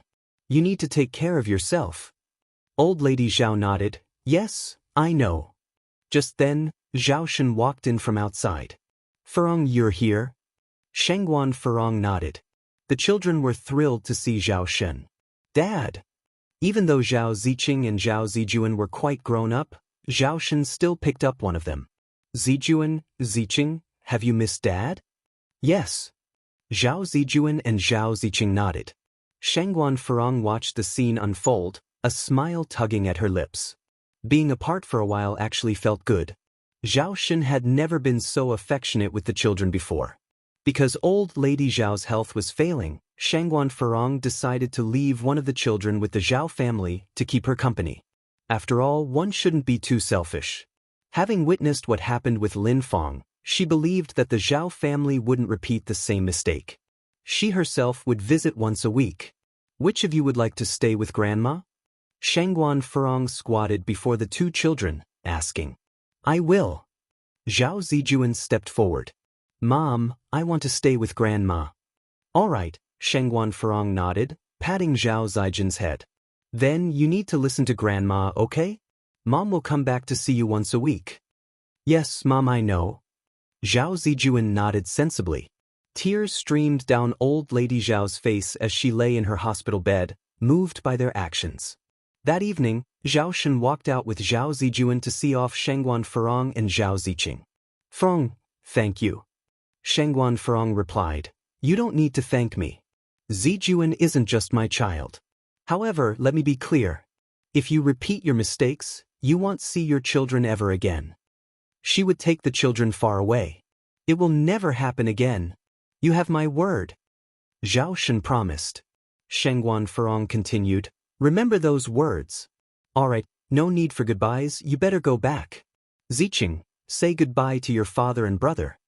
Reluctantly, Zhao Ziqing waved. "Goodbye, Dad. Goodbye, brother." Zhao Shen opened his mouth. "Furong, have we really no chance to be together anymore?" His eyes were filled with pleading. "No, no chance," Shangguan Furong answered. "Zhao Shen, I wish you to find your true love soon." Having said that, Shangguan Furong turned around with her child and walked away. With his heart feeling as if it had been torn apart, Zhao Shen watched the silhouettes of the mother and daughter disappear.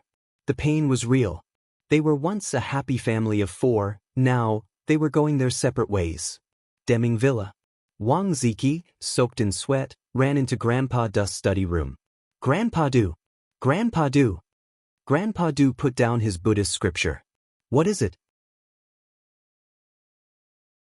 Wang Ziki exclaimed excitedly, "Grandpa Du, it's her. It's really her." Grandpa Du's eyebrows furrowed. "What do you mean it's her? Be clearer." Wang Ziki couldn't calm down. And who would blame him, considering it was about Grandpa Du's savior, who was also his? He hadn't imagined that Jing Xianjing was an imposter. Grandpa Du was proven to be right. Wang Ziki recomposed himself. "Grandpa Du, the person who helped us that night, it was Ni Yang. It was her." Grandpa Du remained unfazed. This revelation was not surprising to him. Otherwise, he wouldn't have asked Wang Ziki to investigate Ni Yang. Wang Ziki continued, "Grandpa Du, should I bring that necklace to Ni Yang?" "No need," said Grandpa Du. "That necklace has already been given to someone else. Regifting it to Ni Yang would seem insincere. Bring the night pearl." The night pearl. The night pearl dated back to the Northern Song dynasty. Wang Ziki was stunned. It seemed that Grandpa Du was really going all out this time. If they wanted to find Ni Yang, they could go to the National Colors and Heavenly Fragrances. Ni Yang was a regular at the National Colors and Heavenly Fragrances. As the weather had begun to get warmer, Ni Yang had stopped wearing her coat. That day, she was wearing a light blue cheongsam with her hair down, a pale blue crystal hairpin adorned with thin fringe on the left side. The fringes trembled as she walked, much like the shimmering surface of water. She was captivating. She looked as if she had walked straight out of a vintage Chinese painting. Grandpa Du was immediately drawn to Ni Yang, who was deep in conversation with Gu Lanji, as he entered. The buzzing crowd and the distance made it hard for him to catch their conversation. "Grandpa Du, should we go over?" Wang Ziki asked. Grandpa Du nodded.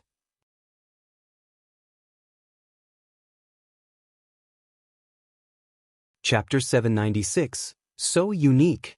Found the Real Lifesaver. _7 The two approached together. "Miss and I, excuse the interruption." Mr. Du spoke in an indifferent tone. Ni Yang looked back slightly and saw the man dressed like a scholar and Wang Ziki standing next to him. Ni Yang had seen Wang Ziki's photos at her master and mistress place, and recognized Wang Ziki at first glance. Could it be that this man was the one she had rescued in the alley last time? No, Ni Yang suddenly realized. How did they know her last name was Ni? "Are you calling me?" "Yes." Mr. Du nodded. "Can I have a word with you, Miss Ni?" Ni Yang glanced at Wang Ziki, then at Mr. Du, and then nodded. "Okay." The three of them made their way to the private room upstairs. Mr. Du took out the white crystal hair clip. "Miss Ni, do you recognize this?" Ni Yang looked closely. "Isn't this my hair clip?" She had lost one of her hair clips before, but she didn't really take notice. Never thought it would have been picked up by this man. "How can you prove that this is yours?" Mr. Du had always been suspicious. Ni Yang gave a faint smile, took the blue crystal hair clip from her head. A strand of blue-black hair slid down to her ear, spilling onto the table like ink splashed on water. "Look, they are a pair. The only difference is the color." Ni Yang had many of these hair clips because she used them to match with her cheongsams, so she had them in every color, and all her hair clips were handmade by her, always in pairs. "Was that person that evening you?" asked Mr. Du as Ni Yang expected. He had come to find her for this matter. "Yes, it's me. I never thought you would be able to find me." It was a time without surveillance, and it had already gotten dark, and she had left nothing to identify herself, so Ni Yang was genuinely surprised that they could find her. It was unexpected. "Seems like Boss Wang Ziki has quite the influence." Mr. Du continued. "May I ask, why did you decide to save me that night? And how did you know I was in danger?" It was quite clear that Ni Yang came that night prepared. Mr. Du posed two questions, which were quite difficult for Ni Yang to answer. She couldn't very well say that she was reborn, could she? Because she didn't know in advance that Mr. Du would come, she hadn't prepared in advance. She merely wanted to be an unknown hero. Never thought that Mr. Du would be so persistent in finding her. After a moment, Ni Yang looked at Wang Ziki. Mr. Du immediately understood. "Ziki, could you step out for a moment?" "Okay." Wang Ziki nodded. "Can you tell me now?" Mr. Du asked. Ni Yang continued. "To be honest, I didn't know on that night you were in danger as well. I was there to save my senior brother, and you were saved incidentally." "Saved incidentally." Being always esteemed, Mr. Du was hearing such a phrase for the first time. Wherever Mr. Du went, wasn't he adored by everyone? Yet now, his life was only saved incidentally. It was quite a peculiar feeling. "Your senior brother is Wang Ziki?" Mr. Du asked. "Yes, but he doesn't know about my existence." Ni Yang nodded. "I am a newly accepted disciple of old Master Wang. I am currently learning medical skills from him." Mr. Du knew that Wang Ziki's father is a doctor. He fiddled with his Buddha beads. "Then how did you know that your senior brother was in danger?" Ni Yang professionally shot the breeze. "You might not believe it, but I can tell fortunes. I had foreseen that my senior brother would face a life and death tribulation that evening, so I was there, waiting. After all, whether it's one person or two I had to save, I might as well save you too.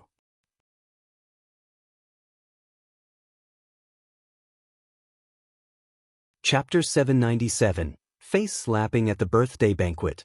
One Yang spoke in a gentle tone. There was no hint of jesting in his words. It took a while for Sir Du to process this fact. He was only saved as an afterthought. Can you really tell fortunes?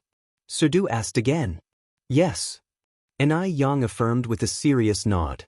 Sir Du toyed with his Buddha beads. Then, can you predict my fortune too? No. Yang shook his head. Sir Du raised an eyebrow. Yang pinched his fingers, putting on the air of a hermit above worldly concerns. Sir, have you ever seen a hermit, I mean a real one, casually predicting fortunes for others? Besides, fortune-telling involves breaking the heavenly secrecy, which could backfire and harm oneself. If it weren't for the fact that Wang Ziki is my elder martial brother, I would not have risked my life to predict his fortune. Yang, who had also been an important figure in his previous life, was quite adept later at cajoling others. It was fortunate that Sir Du, due to his weak and illness-prone constitution during his early years, had kept a few Taoist priests around and so had a certain degree of belief in metaphysics. Therefore, he didn't question Yang's claims much. After all, it was a fact that she had saved him. Moreover, Sir Du's intuition told him that Yang was not a liar, nor was she someone with ulterior motives. Because her eyes were too clear. Sir Du, who had met countless people, was encountering such clear eyes for the first time. They were like pristine, flawless gems. After hearing Yang's words, Sir Du concluded, so basically, the only reason I managed to escape death was that I had Wang Ziki's luck on my side. If it were not for Wang Ziki, he would have been dead by now. Yang nodded in agreement. Indeed. The fact was, Sir Du was indeed a side beneficiary, and it was only because of Wang Ziki's luck that Yang had ventured into that alley in the first place. Had it not been for Wang Ziki, Yang wouldn't have even entertained the thought. The realities were realities. Apart from her past reincarnation, Yang did not wish to deceive Sir Du. Though it was unbelievable, he was indeed saved as an afterthought. And it was also because of Wang Ziki's luck. Though this young girl in front of him was a cousin to Xianxia, she was nothing like the manipulative Xianxia. Yang didn't even want to pretend to appease him. Had it been anyone else, they would have said, I just couldn't bear to watch a vibrant life vanish before my eyes. But Yang had voiced the cold hard truth. Sir Du took out the gift box he had prepared beforehand and said, regardless of the circumstances, you saved my life once. I'm the type of person who doesn't like owing anyone anything. This is my token of gratitude. In the exquisite mahogany gift box lay a glossy, exceedingly round pearl. The pearl was a lake blue hue, nearly transparent, and emitted a brilliant, jade-like radiance as it absorbed and blended with the surrounding light. Extravagantly beautiful it was. Yang's gaze gently slid away from the night pearl. Sir, you were only saved as an afterthought by me. Strictly speaking, my elder martial brother is your real savior. Your gratitude should be directed towards him. It's not proper to receive rewards undeservedly. If she really accepted such a big gift, Yang would feel guilty. So instead, you would like me to owe you? Sir Du retorted. Right. Now that he had said as much, if she were to refuse again, he might think she had some ulterior motive. Yang reached out and picked up the night pearl. Her skin was as white as snow and the soft light of the night pearl spilled through her fingers, making her fingertips seem as if they were made of jade. If that's the case, then thank you, sir. From now on, we will be even. Sir Du toyed with his Buddha beads and chuckled. My surname is Du. Everyone calls me Sir Du. Sir Du? Who would have thought this seemingly gentle and scholarly man would behave like a martial world wanderer? Sir Du? Yang squinted. Could it be the Sir Du from the 10-mile foreign district? In her previous life, Yang, having seen the world, naturally knew about Sir Du from the 10-mile foreign district. However, it was hard for her to reconcile this gentle and scholarly man before her with the ruthless, bloody Sir Du from the 10-mile foreign district. With a light smile, Yang introduced herself. My name is Ni Yang. Everyone calls me Brother Smoke.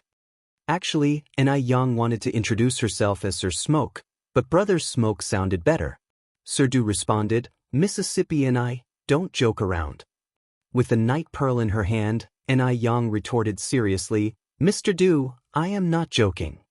Her unstated implication being, if you can be addressed as Sir Du, why can't I be called Brother Smoke? No matter where Sir Du went, people would respectfully address him as Sir Du. Over time, he had almost forgotten his own name.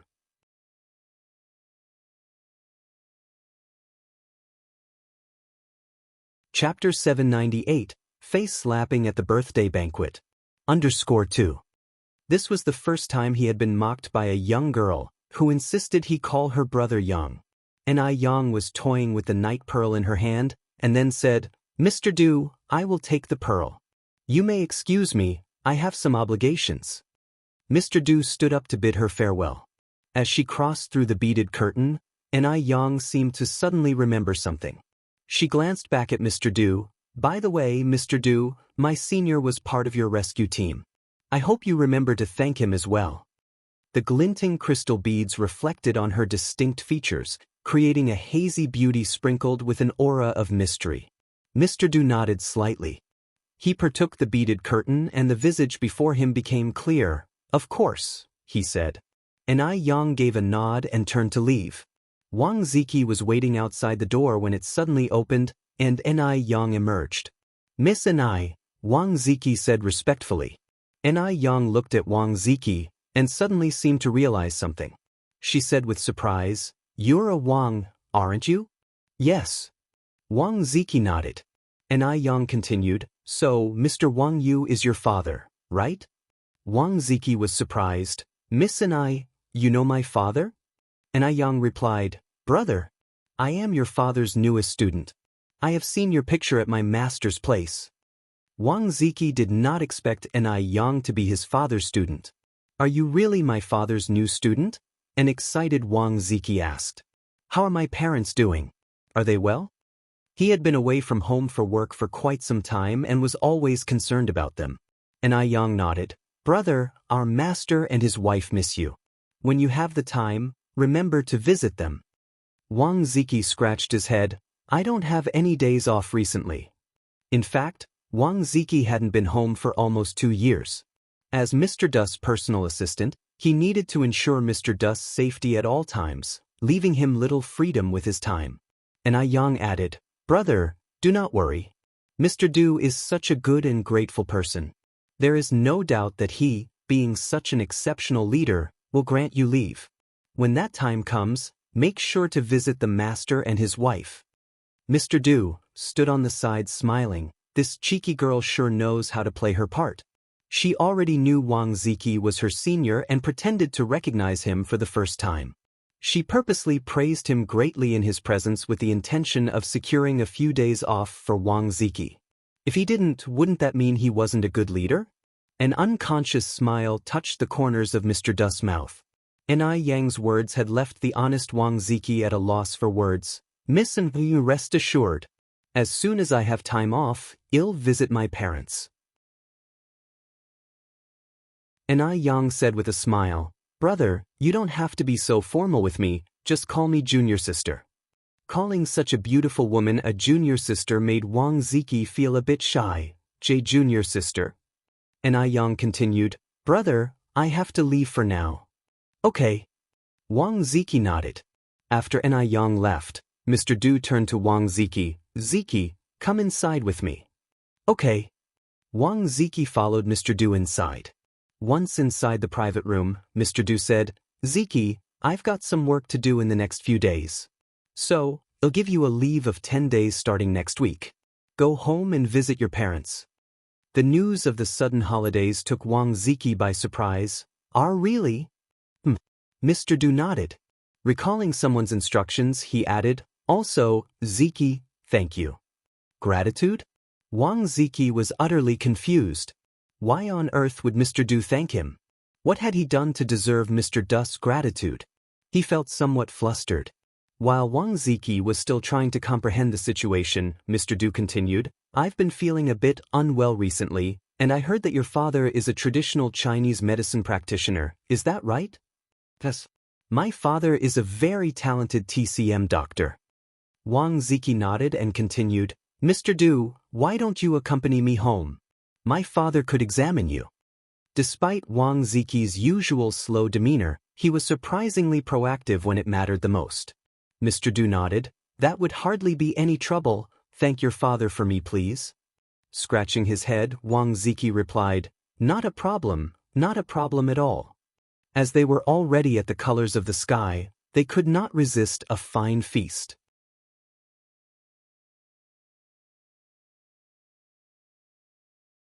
Chapter 799. Face slapping at the birthday banquet. _3. By the time the two of them emerged from Gus Tianxiang, it was already past 1 in the afternoon. Walking amidst the bustling streets, Grandpa Du caught a glimpse of a familiar figure. It was Enai Yang. Where did she come out from? The pawn shop? Grandpa Du glanced towards the words on the signboard behind Enai Yang, a twitch playing at the corner of his mouth. Did she pawn the night pearl? Just like that? That night pearl was from the Northern Song dynasty, priceless. She must have gotten a load of money for it. She's still just a young girl after all. She probably thought the night pearl was just a small pearl. Such a quality night pearl, such a waste. What are you looking at, Grandpa Du? Wang Ziki asked, curious. Nothing, replied Grandpa Du, averting his gaze. Let's go. If she wants to pawn it, let it be pawned. After all, the pearl was already given to her. Enai Yang originally intended to pawn the night pearl. After all, such a pearl was all beauty but no value, and it would be better off converted to cash. But who would have known that the pawnshop owner didn't recognize its value, insisting that it was a modern piece, offering only 1,000 yuan for it. And so, she left with the pearl. Seeing Enai Yang leave, the pawnshop owner rushed out after her. Miss, wait, we can talk about this. Actually, 1,000 yuan is really not a small sum. 1,000 yuan was indeed a significant amount, compared to an average monthly salary of 30 yuan. But this night pearl was from the Northern Song dynasty. 1,000 yuan wouldn't even buy a tiny fragment of it. Enai Yang glanced back. There's nothing to talk about, I'm not selling. The pawnshop owner continued, you're quite hot-tempered, young lady. If you think 1,000 yuan is too little, I can add another 500, isn't 500 quite a lot? Your pearl might look pretty, but it's not worth much. Enai Yang looked at the pawnshop owner, then laughed. Sir, considering your age, you could call me auntie. Yet you keep calling me a young lady. Do you really think I'm a naive girl you can fool around with? The pawnshop owner adjusted his glasses with a smile. Just look at you, missy. I'd say you're no more than 18. Auntie? These young girls nowadays, they're so good at bluffing. Had only wanted to lower the price because he saw Enai Yang as a young girl, carrying a valuable item. He hadn't expected this young lady to be so shrewd. Enai Yang looked at the pawnshop owner, and with a serious expression said, Actually, I'm 88 years old this year. Though I may look young, I've had a surgery abroad. So, young man, in the future, be honest when doing business and don't always think of cheating others. Young man. This pawnshop owner was already in his 60s, and today he was being called a young man by a young lady. But seeing Enai Yang speaking so convincingly, the pawnshop owner was taken aback. Is it really true? Of course it's true. Enai Yang nodded confidently.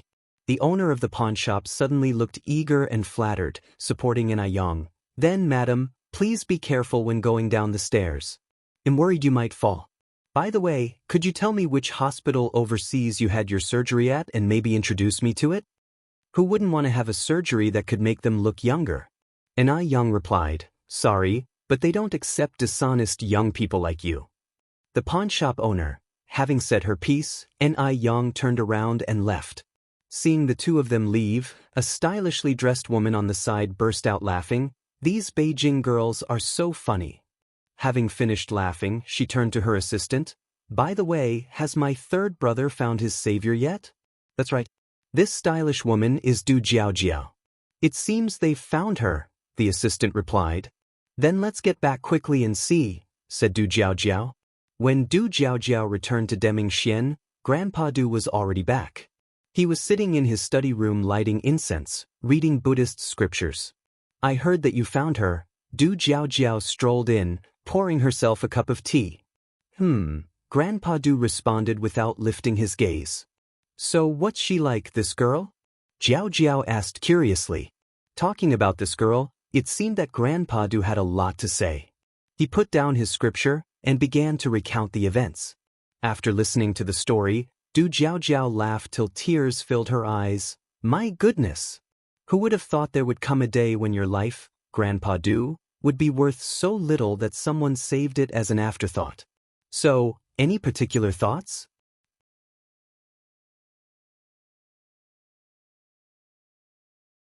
Chapter 800, Face Slapping at the Birthday Banquet.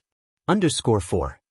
Everyone usually fawned over and sought favor with Mr. Du, but this girl dared to insult him brazenly. In all her years, Du Jiaojiao had never seen Mr. Du lose face like that before. Seeing Du Jiaojiao laughing until her face was contorted, Mr. Du quietly picked up his teacup and took a sip. Thankfully, he didn't tell Du Jiaojiao that Anai Yang wanted him to call her Brother Yang. If Du Jiaojiao heard about that, she would likely laugh herself to death. It seems that not telling her was indeed very wise.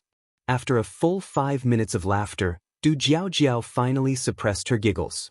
She nudged Mr. Du and said, Honestly, do you have any unique feelings about this? I really want to know your current state of mind. Looking at Du Jiaojiao calmly, Mr. Du simply replied, You're too boring. Don't pretend. Aren't you feeling particularly angry now? Do you want to get back at that little girl? Du Jiaojiao asked. Not at all, replied Mr. Du with a flat tone. Continuing, Du Jiaojiao asked, What was she like? Was she pretty? Du Jiaojiao was a total beauty fanatic. Mr. Du slightly nodded his agreement. Is she prettier than I am? Du Jiaojiao pressed on. Mr. Du paused and looked at Du Jiaojiao before replying, There's no basis for comparison. Du Jiaojiao frowned slightly. What do you mean there's no basis for comparison? Are you saying that I'm prettier than her? If so, by how much? Second sister, do you think you're prettier, or is it Change, the legendary Chinese goddess of the moon? Mr. Du countered. Dumbfounded, Du Jiaojiao replied, How can these two things even be compared? There's absolutely no basis for comparison. I think you're absolutely right, Mr. Du agreed, nodding approvingly. After a while, Du Jiaojiao finally understood the implication of Mr. Du's words. He was playing mind games. This sly younger brother. Always playing mind games, implying she's not as attractive. The Zheng family. Ever since Zheng Lingling obtained some medication from the doctor a few days ago, Zheng Suyu's condition has improved. Today, she sat at the dining table without any fuss. Halfway through dinner, Zheng Lingling said, Mom, the day after tomorrow is Xianjing and Yang Yang's birthday. Coincidentally, they share the same birthday and this will be Yang Yang's first year with us. I want to make it special. Upon hearing this, the Zheng matriarch put down her chopsticks. Yes, how thoughtful of you, Lingling. This is Yang Yang's first time celebrating her birthday with us. We should definitely make it grand. It's indeed as if Xianjing and Yang Yang are fated sisters, even sharing a birth date. With a fake smile, Zheng Lingling responded, Isn't that the truth? This old hag only cares about her own granddaughter. When it was Xianjing's birthday in the past, why didn't she want to celebrate it grandly? I remember the year when Xianjing turned 18. I wanted to throw a dignified birthday party for her, but what did this old hag say? She suggested that instead of wasting resources on a lavish party, we should donate to the orphanage. Was her daughter less important than those orphans? What Zheng Lingling didn't understand was that, back then, the Zheng matriarch hadn't yet found her long-lost biological daughter. If they had celebrated Xianjing's birthday in grand style, she would have felt as though she was being unfair to the daughter she had lost for so many years. Over the years, the Zheng matriarch had made sure to give Xianjing everything she deserved, not a bit less. But Zheng Lingling never saw this. She lacked empathy and understanding. Continuing, the Zheng matriarch said, Since we're celebrating both of their birthdays, don't be frugal about the expenses. Don't hesitate to spend where necessary. We can't let outsiders mock our Zheng family for being stingy. Zheng Lingling nodded obediently. All right, Mom, I understand. After dinner, back in her room, Zheng Lingling called Xianjing and asked her to come home. As soon as Xianjing heard that her mother was planning a birthday banquet, she immediately set off from school. Wait and see, Xianjing. I will make sure you stand tall and proud at the birthday banquet. We will trample down that country bumpkin Ni Yang. She doesn't even deserve to tie your shoelaces. Zheng Xianjing expressed some concern. Mom, are you sure Mr. Du will come? It had been many days. Wang Ziki hadn't shown up in all that time. So Zheng Xianjing was worried. Zheng Lingling laughed and reassured her, don't worry. Mr. Du will definitely come back. He'll make sure news of your birthday gets disseminated tomorrow. Zheng Xianjing nodded. In order to make Zheng Xianjing's birthday a success and raise her status, Zheng Lingling put in a great deal of effort, even ordering a top-tier evening gown from overseas specifically for the occasion.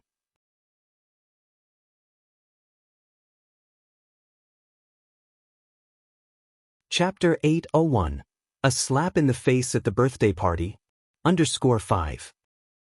This is an extremely luxurious light blue evening gown, adorned with tiny diamonds at the hem, which made it appear as though she was walking on water, incredibly beautiful. Zheng Xianjing put on the dress and stood in front of the mirror, exclaiming in surprise, "Oh my gosh! It looks so good!" She never knew she could look so pretty. Zheng Lingling said proudly, "Of course, how could my daughter not be beautiful?" Zheng Xianjing then asked, "By the way, Mom, what kind of evening gown did you prepare for Ni Yang?" Zheng Lingling replied, "The same as yours." Zheng Xianjing asked in shock, "What? The same as mine? How could they be the same? What if Ni Yang stole the spotlight from her?" Zheng Lingling patted Zheng Xianjing's hand, smiling, "Xianjing, don't worry, that little bitch won't steal your thunder. Although her gown is the same style as yours, the color is different. Hers is bright red. Just think about it, such a bright red. Can she pull it off? Not only can she not pull it off, but it will also look tacky, and her tackiness will only highlight your pure elegance. She is just a stepping stone for you." Actually, Zheng Lingling didn't want to spend a lot of money on a fancy dress for Ni Yang. But with Grandpa Zheng and Grandma Zheng watching, if she bought different dresses for Zheng Xianjing and Ni Yang, Grandpa Zheng and Grandma Zheng would definitely have something to say, which would lead to gossip. By preparing the same dresses, who could have anything to say about that? That's why Zheng Lingling intentionally chose a bright red dress for Ni Yang. Not just bright red, but also adorned with diamonds on the hem. Such a lavish dress isn't something just anyone could carry gracefully. All they had to do was wait for Ni Yang to make a fool of herself. Hearing this, Zheng Xianjing nodded. "Mom, you've really thought of everything." "That's right, otherwise how could I be your mom?" boasted Zheng Lingling. In the blink of an eye, the next day arrived, and it was Ni Yang and Zheng Xianjing's birthday. As the lifesaver of Mr. Du, many distinguished people from Beijing personally came to celebrate Zheng Xianjing's birthday today. "Mrs. Zheng, you truly have raised a good daughter. We will all rely on Miss Xianjing in the future." Zheng Lingling replied with a smile, "Mr. Lu, what are you talking about? Your presence at our Xianjing's birthday celebration is a great honor for her. Please, right this way." After sending off Mr. Lu, Mr. Zhou, Mr. Wang, Mr. Li arrived one by one, keeping Zheng Lingling extremely busy. Looking at Enai, there was not a single person who came to greet her. Zheng Lingling felt extremely gratified.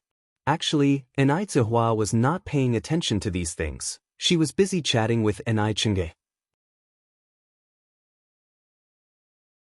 Not only had Enai Chengge come today, but Grandma Lu was also there.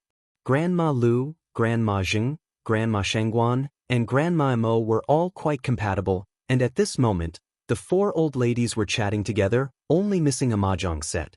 Enai Chengge glanced at Zheng Lingling not far away and then said, "Yang Yang's mom, I see your sister acting all weird. You better be careful around her."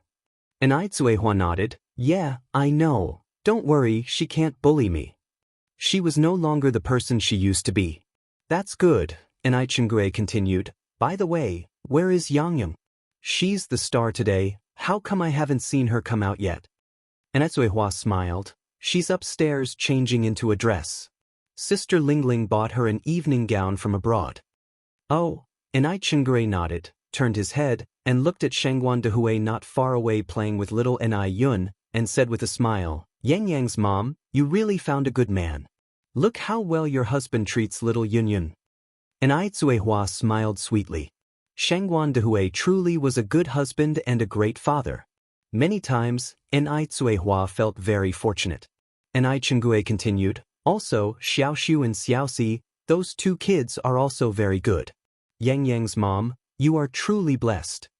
And Hua replied with a laugh, don't keep praising me, what about you? It's been so many years, when will you find someone again? And Chengui joked, where would I find such good luck as you? You still have an undying first love, my first love is already a grandfather. And Hua said, it doesn't have to be a first love, wow. Just then, a sudden sharp intake of breath arose from the crowd.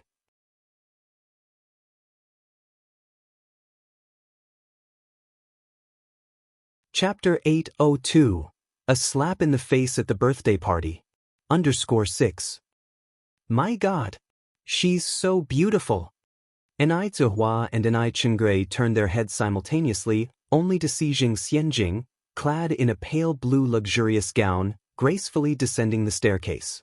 The long trail of her gown dragged across the floor, diamonds on it glistening under the crystal lights, refracting dazzling light like the rippling surface of water. She really looks stunning. In awe, Chengui exclaimed, I never thought your niece could look this beautiful. This gown must have been very expensive, right? And Hua nodded, yes, I heard it cost over 20,000 yuan. And Chengui was dumbfounded. 20,000 yuan just for a gown? The life of the wealthy is truly unimaginable. Watching everyone's envious gazes, Xianxia proudly held her gown, stepping down the stairs elegantly. She loved this feeling of superiority, basking in everyone's attention. Xianxia, you look really pretty tonight. Lu Kerson immediately greeted her. Xianxia pulled a slight smile, just mediocre.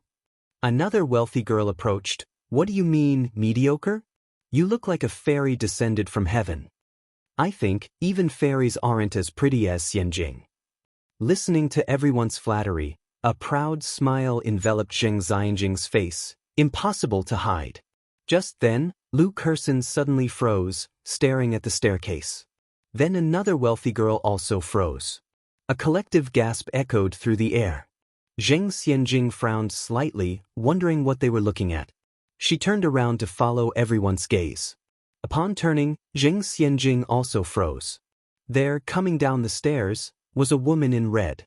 Red, a color so vividly intense, yet on her, it seemed as though it was made just for her. The brilliant red set off her skin so fair and lips so fiery. The gown, cinching at the waist, accentuated her delicate figure, making it slender enough to encircle with an arm. Her gown's diamonds made her seem perched upon the clouds, unattainably high. She outshone everyone. Against this striking presence, the previously pure and elegant Xianxia seemed so colorless she virtually vanished, especially since they wore the same style of gown. Xianxia clenched her fists tightly, shaking in fury. Originally, picking red for Ni Yang was supposed to make her look ridiculous. Unexpectedly, it turned out to highlight her spectacularly. Zheng Lingling also couldn't believe she had slipped up. She regretted it. She shouldn't have chosen such a splendid evening gown for Ni Yang. And Chengui nearly yelled out, pulling on Ni Hua's sleeve, Yang Yang's mom, that's Yang Yang, right? My God. She looks so beautiful. And Hua remarked, our Yang Yang has always been this beautiful. And Chengui teased with a laugh, look how proud you are. Shangguan Shi excitedly tugged on Shangguan Su. Brother, look at Yang Yang. Shangguan Su calmly responded, I see her. Enviously, Shangguan Shi said, I wish I could look as beautiful as Yang Yang. Shangguan Su glanced at her, maybe in your next life. Shangguan Shi, frustrated, hit Shangguan Su. Old Master Zheng, originally chatting with a few old friends, proudly announced after seeing Ni Yang descend, "See? That most beautiful girl is my granddaughter. Does your granddaughter have a boyfriend? If not, my grandson is 22 this year," Old Master Zheng hummed. "It's settled. My granddaughter has someone in mind already. Stop scheming for her." Seeing Ni Yang stealing all the limelight, Zheng Xianjing's face was nearly twisted with anger. Lu Kerson quickly consoled Xianjing that Ni Yang is just all show and no substance. "She can't compare to you at all. You are Mr. Du's life's savior, and I've heard all about it. Mr. Du had a very exquisite statue custom-made from top-grade gems for your birthday as a token of his gratitude." "Really?" Zheng Xianjing was somewhat surprised. Lu Kerson said, "Of course it's true. My dad told me himself. He was the one who received Mr. Du the day he went to select the gems for carving. Mr. Du said it himself that he wanted to give it to the little Miss Zheng from the Zheng family as a birthday gift. Who else could the little Miss Zheng be, besides Zheng Xianjing? In fact, most of the people here tonight came because they had heard about this and wanted to wish Zheng Xianjing a happy birthday. They all wanted to take this opportunity to get acquainted with the legendary Mr. Du, so Mr. Du had actually returned to attend her birthday party." At this moment, Zheng Xianjing had already pushed aside the awkwardness from earlier. Compared to Mr. Du, what was a little embarrassment? With Mr. Du by her side, she would still be the center of attention tonight. Zheng Xianjing was thrilled. Those around her were even more envious. Mr. Du had come to celebrate Zheng Xianjing's birthday in person. Not everyone could claim such an honor. Upon hearing this, Lingling immediately went over to Zheng Xianjing and instructed her, "Xianjing, when Mr. Du arrives, don't act like those other insipid women. You need to show everyone how you can reject Mr. Du." In Beijing, besides Zheng Xianjing, who else could refuse Mr. Du? And yet, Zheng Xianjing had always been refusing him, despite Mr. Du's continuous efforts. After tonight, the whole of Beijing will know Zheng Xianjing is Mr. Du's life savior. Zheng Xianjing nodded, suppressing the excitement in her heart. "Okay, Mom, I understand." And so, the course of the party changed completely, with everyone discussing Mr. Du. "Did you hear? Mr. Du is coming later." "I already knew about this. Miss Zheng is Mr. Du's life savior. How could Mr. Du not come? Lucky Miss Zheng Xianjing, to be able to even save Mr. Du." I didn't expect Zheng Xianjing, who appears so frail, to be so deeply capable. Indeed. Mr. Du's life savior? Ni Yang raised her eyebrows slightly upon hearing the discussion. It really was quite coincidental. The person she had casually saved also happened to be called Mr. Du. It remained to be seen which Mr. Du was the one famous throughout the 10-mile foreign trade district. Ni Yang didn't dwell on it and proceeded to chat with Shangguan Shi and Shangguan Su. Shangguan Shi said, Yang, your dress looks absolutely beautiful." Ni Yang smiled. "After the banquet, I'll lend it to you." "Really? That would be great." Just then, a commotion arose at the entrance of the banquet hall, and all the guests paused to look. They saw 4 men in suits carrying a dazzling gem statue slowly walking inward. The crystal statue, about the height of half a person, was delicately carved, depicting many splendid peaches, symbolizing longevity. Leading the way, one man was dressed in a black suit. Another was dressed in a simple cloth robe and cloth shoes, holding Buddha beads. Despite his plain attire, every move he made exuded an unapproachable aura of nobility. "That's Mr. Du," someone in the crowd recognized him. Mr. Du had indeed come.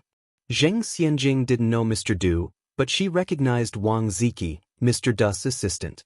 Smiling slightly, she fluffed her curly hair and, restraining her excited heart, walked step by step towards Mr. Du. "Mr. Du, I think I made it very clear to your assistant, Mr. Wang Ziki, I'm not the type to leverage gratitude for personal gain. Please take your item back."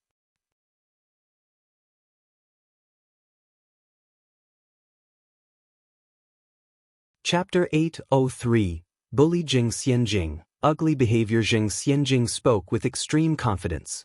She knew that Mr. Du was there for her.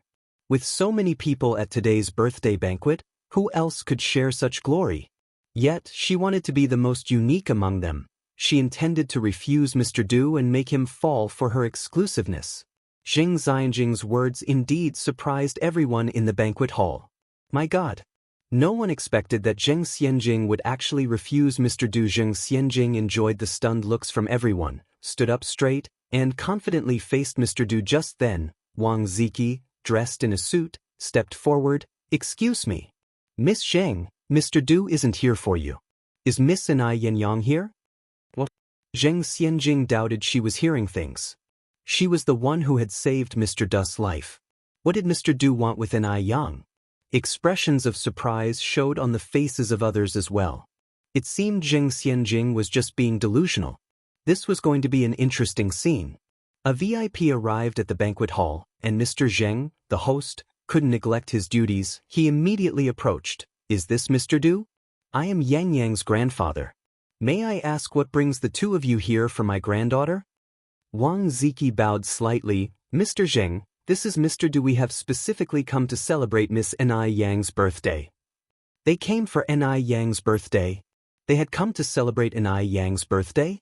Zheng Xianjing's face turned pale instantaneously. Mr. Zheng was also bewildered. Wasn't Zheng Xianjing supposed to be Mr. Du's lifesaver? Why was Mr. Du here to celebrate Anai Yang's birthday instead? Wang Ziki continued to explain. Hey Race, what happened? A few months ago, Miss Anai Yang once saved Mr. Du. However, at that time, Mr. Du was not aware of Miss Ni's real identity. Coincidentally, your family has two granddaughters of similar age, and Miss Zheng Xianjing concealed the truth. So, we took a big detour and misidentified the lifesaver.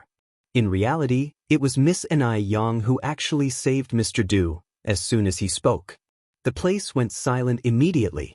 Zheng Xianjing felt her blood run cold, her face turning even paler than paper.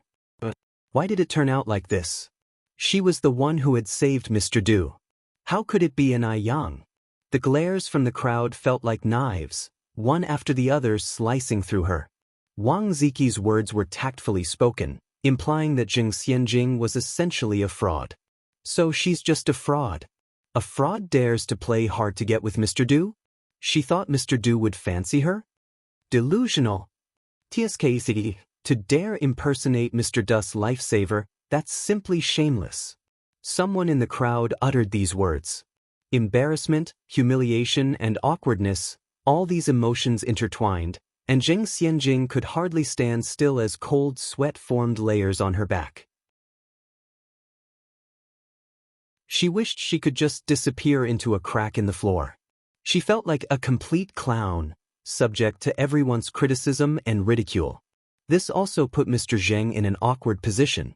After all, Zheng Xianjing was his granddaughter, and he was profoundly disappointed in her. How could she do such a thing? Zheng Lingling had not expected the situation to take such a turn. She was enjoying the praises of everyone just a second ago, only for things to change abruptly. Zheng Lingling quickly steadied herself, walked over, and managed a faint smile. Mr. Du, there must be some mistake. Our Xianjing truly is your lifesaver. Anai Yang is just a country girl. How could she possibly save you? Hearing this, Zheng Xianjing clung to Zheng Lingling's sleeve like grasping at the last straw. Anai Yang was just an uncouth country girl. She couldn't steal her credit. It was she who was Mr. Du's true savior. It was her. At that moment, Mr. Du finally spoke. I wondered why Miss Zheng Xianjing would shamelessly claim this favor. It turns out she has such a great role model in her mother. With that, Mr. Du turned to Mr. Zheng. Mr. Zheng, you really need to sort out your family manners. Who is Mr. Du? Would he sit idly by while this mother and daughter insulted his lifesaver? He was a man of high position, whose presence alone exuded a compelling aura. Immediately, Zheng Lingling found herself speechless, her face turning from red to purple, overcome with shame.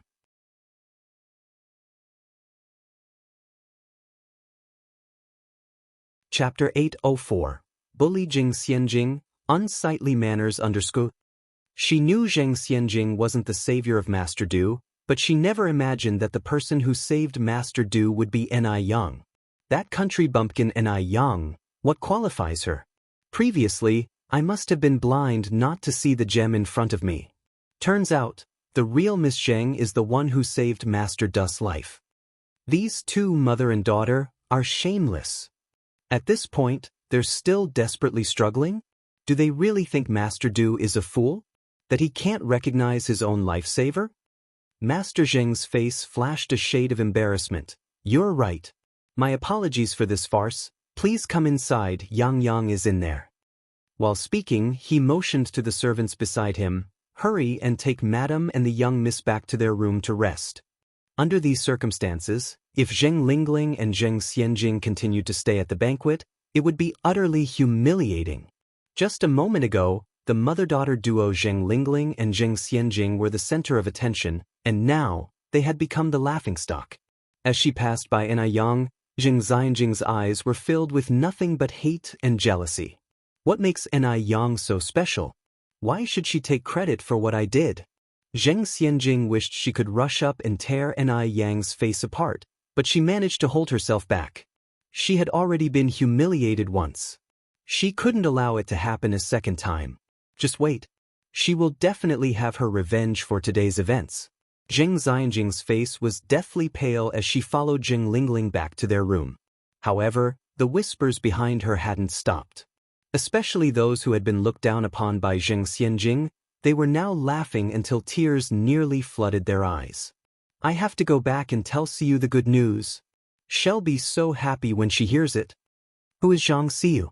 Zhang Siyu is the wealthy girl who was severely humiliated by Zheng Xianjing last time. Thinking of the mocking faces of those people, Zheng Xianjing was so furious she was about to explode. Xianjing, as long as Qingshan exists, there's no fear of no firewood. Zheng Lingling held onto Zheng Xianjing's hand. Zheng Xianjing clenched her teeth tightly and nodded her head. Shangguan she pulled on Yang's hand and whispered, Zheng Xianjing really has some nerve to even dare impersonate Master Du's savior. Doesn't she realize who Master Du is, that a little girl could deceive him? Shangguan she had already seen what Yang was capable of, so Yang having rescued Master Du was not a surprise to her at all. Yang swirled her wine in the tall glass, the liquid rippling in circles under the crystal light, oblivious to the fact that she had become the focal point of the entire hall's discussion. She's still too young, too naive, spoke Yang in an indifferent tone.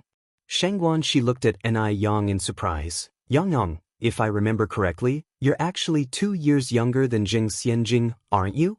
Yang was even younger than Zheng Xianjing, yet she was calling Zheng Xianjing a little girl. What was terrifying was that Shangguan she didn't feel any dissonance in her statement. Yang shrugged slightly. Really? I thought she was the same age as me. Adorned in a dazzling red dress, she complimented the liquid in her glass. Her radiant smile was like a blooming flower, bringing to mind an idiom. A beauty so exquisite as jade. In her, there was an added brilliance of attractiveness, grace, and elegance. Master Du raised his brow slightly. This young lady really was full of surprises. Miss Ni, said Master Du as he fingered his Buddha beads and approached Yang. Mr. Du, Yang glanced back slightly. Thank you for your birthday gift, you're too kind. It's the least I could do, said Master Du. You're my lifesaver after all. Yang raised her glass. Hey race to you. Thank you. Master Du grabbed a glass of red wine from the table and clinked glasses with Yang. Happy birthday. The warmth of the alcohol spread down his throat with an indescribable potency. Master Du glanced at the beautiful wine in surprise. Oh, and Yang went on, this is my sister, Shangguan Shi. Sister Xiaoxi, this is Mr. Du. Master Du nodded. Miss Shangguan? Master Du. Shangguan she had heard tales of Master Du's heroics since she was little. She didn't have the courage to address Master Du in the casual manner that Yang did. Master Du, being a busy man, didn't stay long in the banquet hall. Although it was only for a short time, it still brought endless glory to the Zheng family. Those who had tried to curry favor with Zheng Xianjing earlier by stepping on Yang now regretted their actions deeply. They had been blind, but now, it was too late for regrets. In the room, Xianxia laid on the bed sobbing uncontrollably, her features twisted. I will never forgive that bitch and Yang.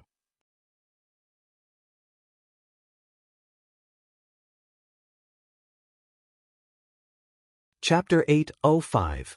Bullied Xianxia, Unsightly Manners _3. Xianxia, stop crying, Zheng Lingling comforted her. She too hadn't expected such a thing to happen. She thought today Xianxia was going to be the highlight of the evening, but instead, she became the laughingstock of the whole event. Who would have thought that Yang would turn out to be Mr. Du's lifesaver? Xianxia cried bitterly, and Sun Wu was also frustrated, chain-smoking. I told you long ago that your plan wouldn't work. When facing someone like Mr. Du, you should cling tightly to him. But the two of you insisted on playing hard to get. Now look, you've messed up and gained nothing for your efforts. He had even thought about becoming Mr. Du's father-in-law. Now it's all over. Everything is gone. Zheng Lingling scolded. Your daughter is like this, and you still have the mood to make sarcastic remarks. Are you still human? Xianxia cried. It's all that bitch and Yang's fault. She stole my thing. Clearly, I was Mr. Du's lifesaver. There must be something fishy going on. It was that bitch and Yang seducing Mr. Du. Definitely. Why did all the good things fall into Yang's lap? Why was she the one who became the joke? Xianxia truly couldn't accept it. She just couldn't. She extremely loathed Yang. Zheng Lingling said, Yes, Xianxia, you're right. That Yang is the bane of our family of 3. First, she took our family fortune, and now even your credit. Don't worry, Mom won't let her get away with it. We still have a long way to go. Tonight, although the Zheng family had their moment, they also lost face. After the banquet ended, Master Zheng's expression was grim as he told the servant, Go and call down the madam and miss. Yes, the servant went upstairs to call them. Shortly after, Zheng Lingling and Xianxia came down from upstairs. The mother and daughter had changed into plain clothes, looking somewhat haggard, especially Xianxia, whose eyes were swollen from crying. Father, Zheng Lingling took the initiative to speak. Master Zheng, with a stern face, said, Explain this situation. He hadn't managed affairs in many years, and his sudden stern expression was very oppressive. Zheng Lingling continued, Dad, this incident is all my fault. I didn't teach Xianxia well. If you want to blame someone, blame me. Xianxia is still young. Please don't blame her. Young. Master Zheng looked up at Zheng Lingling. You have the audacity to say that. If I'm not mistaken, Yang is even 2 years younger than her. Look at her and then look at Yang. Is this the daughter you've raised over the years? Zheng Lingling turned pale. In what ways was Xianxia inferior to Yang? Just because she wasn't as seductive as Yang? This biased old man. He never doubted Yang. Without even investigating, he assumed it was Xianxia's fault. If this continued, it wouldn't be long before their family of 3 would be kicked out of the house. Zheng Lingling clenched her fingers. Thud. Xianxia knelt down. Grandfather, I'm sorry, it's my fault. I let greed cloud my judgment. I shouldn't have boasted about being Mr. Du's lifesaver, causing our Zheng family such disgrace. You can beat or scold me. Master Zheng then said, Bring the family discipline. Yes. The servant bowed and went upstairs to fetch the family discipline. The Zheng family's discipline was a leather whip, as thick as an adult's forefinger, which would certainly bruise and break the skin when lashed. Zheng Lingling got a fright, her face turned pale. Xianxia was frail. How could she withstand such a thick whip? Indeed, one wouldn't know to cherish if not their own blood. If it were Yang, would Master Zheng have allowed someone to bring such a thick whip? Today, Xianxia made such a mistake, and if she didn't suffer some consequences, Master Zheng couldn't justify it to the outside world. Moreover, the child really did need to be disciplined, otherwise, who knows what she might become. Master Zheng raised the whip and lashed it down on Xianxia. Xianxia, terrified, tightly closed her eyes. Bang! The whip was so painful that Xianxia cried out in pain. She had been pampered since she was a child and had never experienced such beating. When the second lash came, Zheng Lingling timely shielded Zheng Xianjing, and the whip hit her instead. When Master Zheng was angry, Mrs. Zheng stayed silent, just watching the mother and daughter by the side.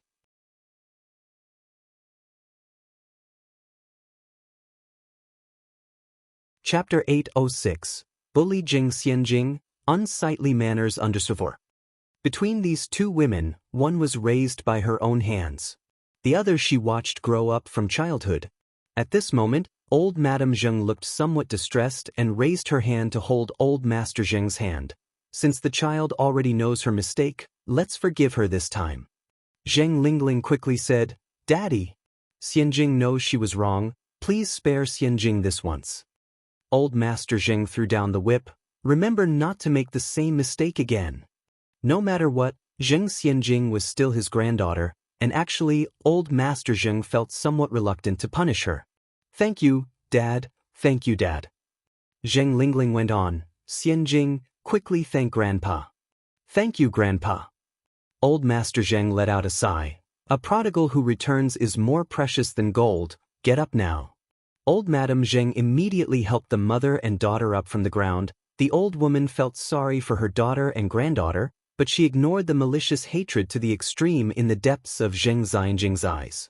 Back in the room, Zheng Lingling applied medicine to Zheng Xianjing's back, and Zheng Xianjing said, "Mom, I feel like we're like a dog raised by the Zheng family. They beat us when they want, scold us when they please, and occasionally when they're happy, they throw us a couple of bones." Zheng Lingling's complexion changed. "Xianjing, let's endure a bit longer."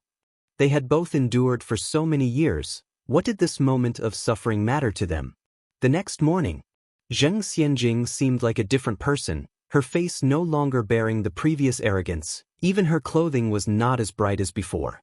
Her overall demeanor had become much more low-key. To outsiders, Zheng Xianjing's behavior seemed like a sincere act of repentance. But Anai Yang knew that things were far from that simple. "Sister, I'm sorry."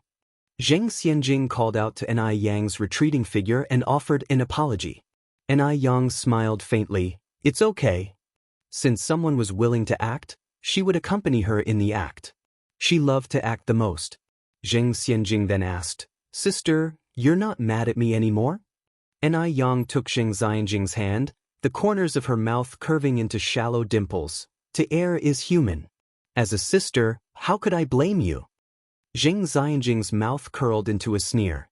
She had originally thought Anai Yang had some great ability, but it appeared she was just a fool. Sister? Did Anai Yang really consider her as a sister? Utterly foolish. This time, Zheng Xianjing planned to slowly push Anai Yang into an abyss, from which she would never be able to climb back up. Zheng Xianjing continued, "Sister, if you see Teacher Du, please tell him for me that it wasn't intentional what happened, I just didn't know how to begin. If Anai Yang could seduce Teacher Du, why couldn't she? To bring down Anai Yang, she had to start with Teacher Du. She would let Anai Yang bring about her own downfall.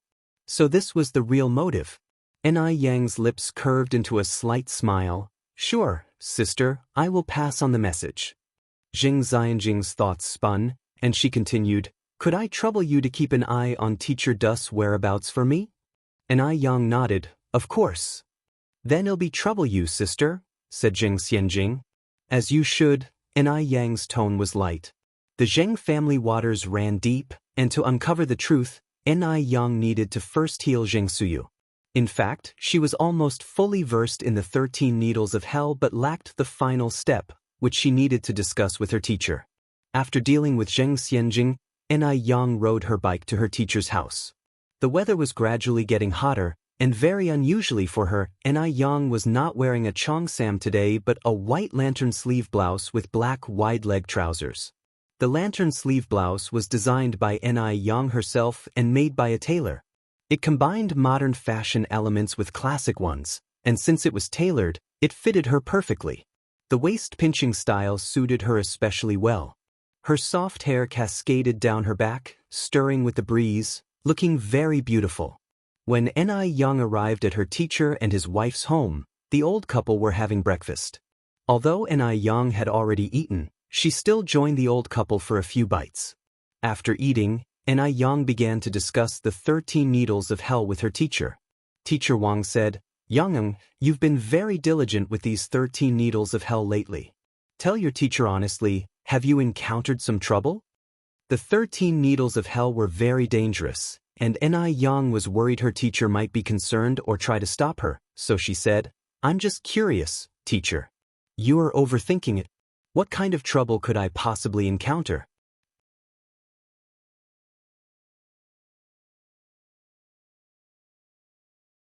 Chapter 807. Bully Jing Xianjing, Unsightly Manners Under Survive. Really? Old Wang was somewhat incredulous. Really? Yang nodded. Seeing that Yang didn't seem to be lying, Old Wang didn't press further but said instead, to tell you the truth, I'm quite curious about these Ghost Palace 13 needles. When two medicine fanatics got together, they entered a state of obsession, completely unaware even when someone came to the house. Actually, there's an acupoint song for the Ghost Palace 13 needles, but because the Grandmaster feared outsiders would secretly learn it, it was never recorded in medical texts. It's been passed down orally from one generation of disciples to the next. Master, what is the acupoint song? I'd like to hear it, Yang said as she casually picked up a brush, gathered her hair up, secured it at the back of her head, revealing a stretch of fair and graceful neck, her whole being radiated with the vibrancy of youth. It's been too long and I've forgotten. Old Wang stroked his beard. Please try to remember. Let me think. Old Wang tried hard to recall, then finally slapped his forehead. I remember now. For all illness caused by myriad demons' wild antics, 13 needles points must one acknowledge. First needle the Ghost Palace to start one's round, then needle Ghost Faith, responses abound, one by one in order from head to toe seek. Men start from left, women from right, first needle's place in the center, Ghost Palace is correct, left needle in and right needle out. This is the Grandmaster's brilliant secret, mad and malignant spirits all will desert.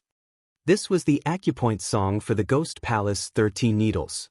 Yang picked up another brush and quickly jotted down the acupoint song on rice paper with flawless accuracy, her writing speed matching Old Wang's speaking pace. The sunlight shone in from outside the door, casting two tall shadows. But nobody noticed this. Master, the acupoint song corresponds to the 13 major acupoints of the human body. Generally speaking, as long as you target these 13 major points, there wouldn't be much room for error. Yet Yang felt that it couldn't be that simple, there must be something missing. Old Wang's eyes lit up. Yang, your brush writing is quite good. Young people nowadays who can write with a brush are few and far between. Nowadays people use fountain pens, ballpoint pens, pencils. Old-fashioned things like brushes have long been phased out. But Old Wang was different. After all, he had lived through that era and was a man who cherished the past, so he always kept brushes and only used brushes at home. Yang smiled and said, Master, you have a good eye. I also think my writing looks quite nice. Old Wang didn't feel that his disciple was being vain at all and nodded. Of course, could my eye for talent ever be poor? Outside, the corners of a man's mouth twitched. Dad! Just then, a rough male voice rang through the air. Old Wang was stunned. Was he hearing things? Dad! Old Wang turned around sharply and saw the son he had been longing to see. 2 years apart, and that rascal seemed to have grown tall again. Dad! Wang Ziki walked over and embraced Old Wang, his voice trembling. Old Wang couldn't help his eyes from reddening. He even doubted if he was dreaming. Old Wang stealthily pinched his thigh. It hurt like hell. This wasn't a dream. Dad, I've missed you so much. Wang Ziki burst into tears. Boss Wang said with a stern face, a man should not lightly shed tears. What's there to cry about? Hold those tears back. Despite being on the verge of tears himself, he was still seriously chastising his foolish son. Wang Ziki wiped his face with his sleeve. Dad, where's Mom? Boss Wang replied, your mom went to the vegetable garden. The vegetable garden is where they grow their own vegetables since they live in the countryside and have to grow what they eat. Oh, Wang Ziki nodded and then added, by the way, Dad, This is my boss, Mr. Du. Old Wang knew of Mr. Du by reputation but had never met him before. Mr. Du, it's a pleasure. Uncle, Mr. Du said, twirling his Buddha beads, nodding slightly. Old Wang took another look at Mr. Du, feeling that this Mr. Du was very different from the rumors, resembling more a schoolteacher from the Republic era, genteel and elegant. Just then, as if suddenly remembering something, Old Wang gestured to Yang. Young, come here. Ziki, this is the apprentice I've taken on recently. Before Old Wang could finish speaking, Yang smiled and said, Master, I've already met my senior brother. With that said, she greeted Mr. Du. Mr. Du, Mr. Du nodded in acknowledgement. Old Wang exclaimed in surprise, Yang, how do you two know each other? Yang succinctly replied, Master, isn't there a family portrait in the living room? One day I saw someone on the street who looked exactly like senior brother from the portrait, so we got to know each other.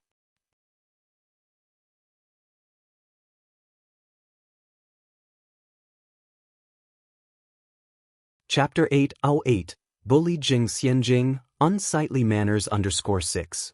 Upon hearing this, Old Wang directly gave Wang Ziki a punch to the head. You little bastard, you come to Beijing and don't even think to visit your old man and mother.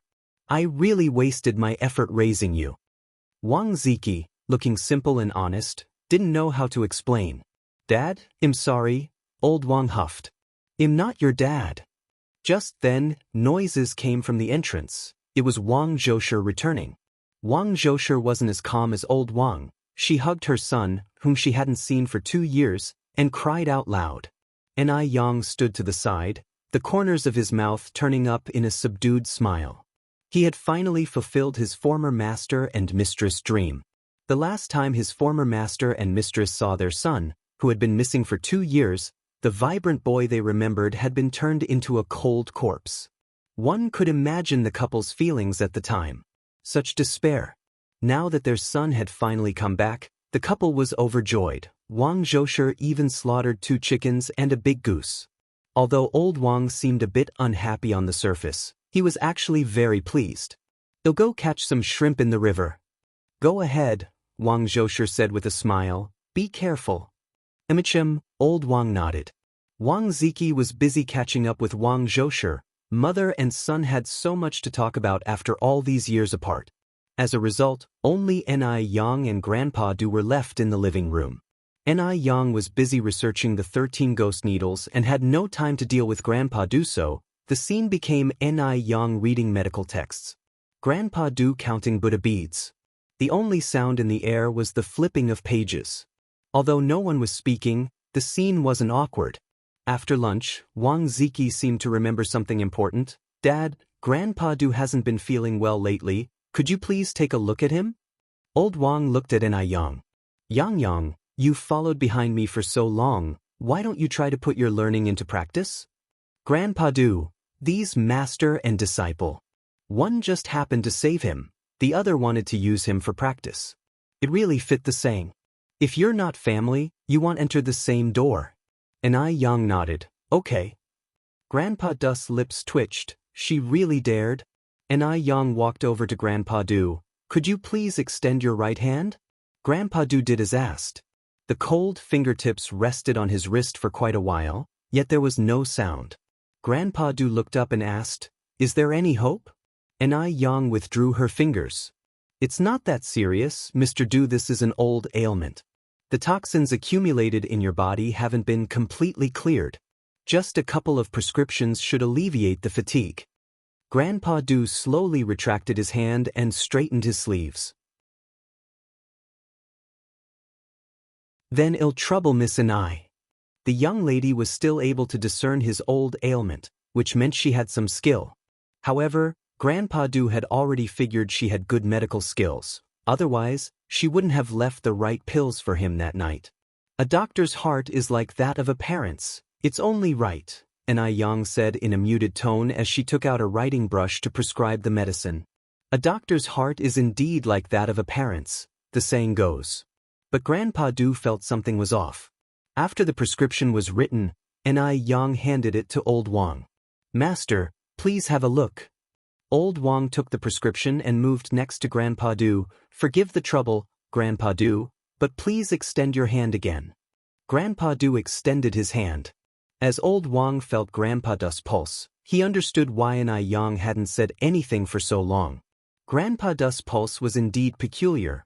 Old Wang felt the pulse while looking at the prescription Anai Yang wrote, nodding repeatedly. "Good, good, good. You are truly a disciple worthy of being trained by Wang Yu. Such talent, such intellect, how could an ordinary person compare?"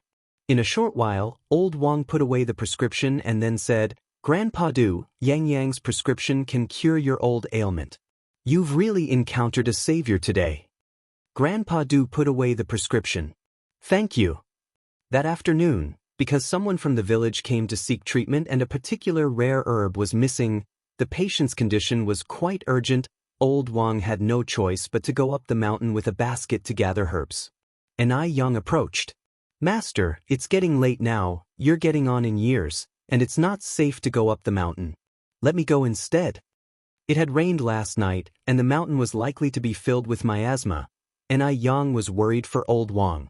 Old Wang laughed. "Listen to you, girl.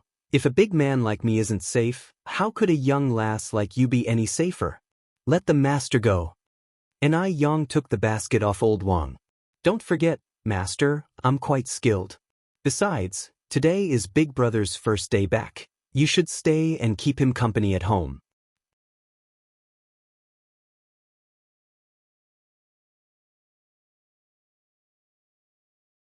Chapter 809, Bully Jing Xianjing, Unsightly Manners _7. Old Wang was left speechless by her remarks, but still expressed his concern. "Yang, are you sure you can manage alone?" "Sure, no problem." Anai Yang slung her carrying basket on her back, waved to Old Wang, and turned to leave. Old Wang watched Anai Yang's retreating figure with worry. By chance, at this moment, Master Du came out of the house.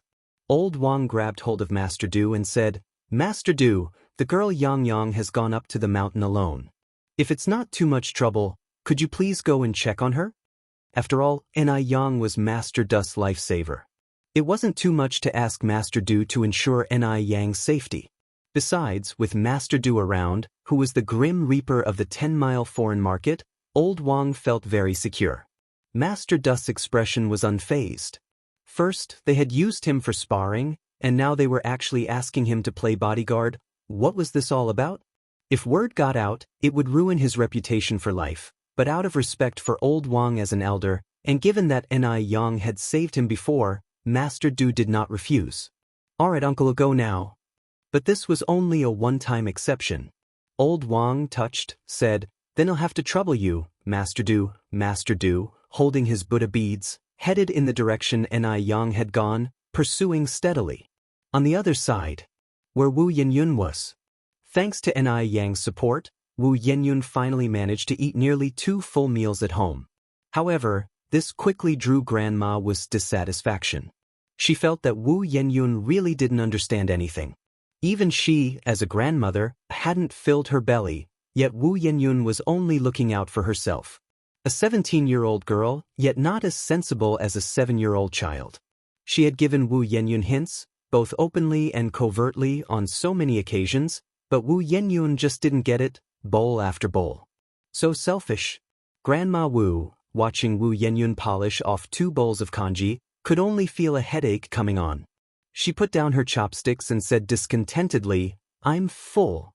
Wu Jinshu, surprised, said, "Mom, you only had half a bowl. Are you feeling unwell?" "It's nothing, don't fuss over me." Grandma Wu stood up. "I'm going out for a walk." Watching Grandma Wu's departing figure, Yen Erju said, "What's going on with Mom?"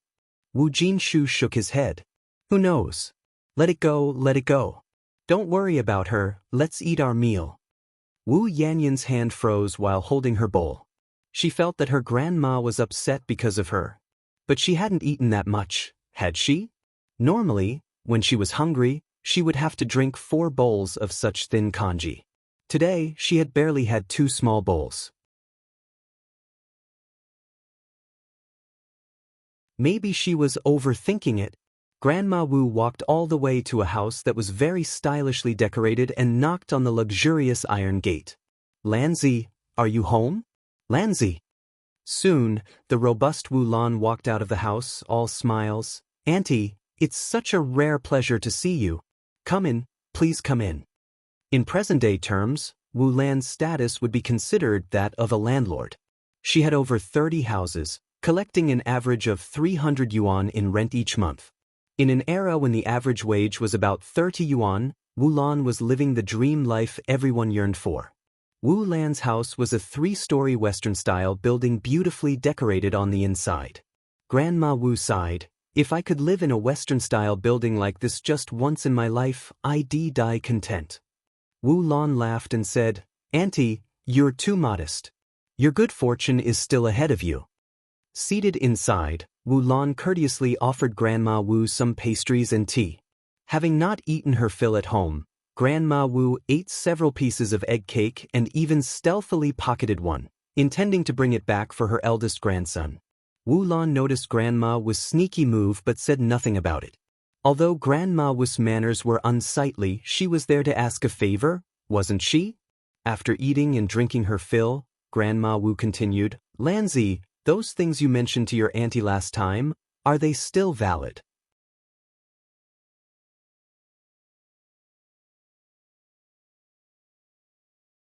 Chapter 8:10. Be a worldly person who drinks alcohol and eats meat. Hearing this, Wu Lan's smile brightened even more. "Of course, it counts. Auntie, have you made up your mind?" Grandma Wu hesitated, then said, "I still need to think it over." Wu Lan then picked up another egg cake and stuffed it into Grandma Wu's hand. "Auntie, you really should think it over. My brother has such good conditions.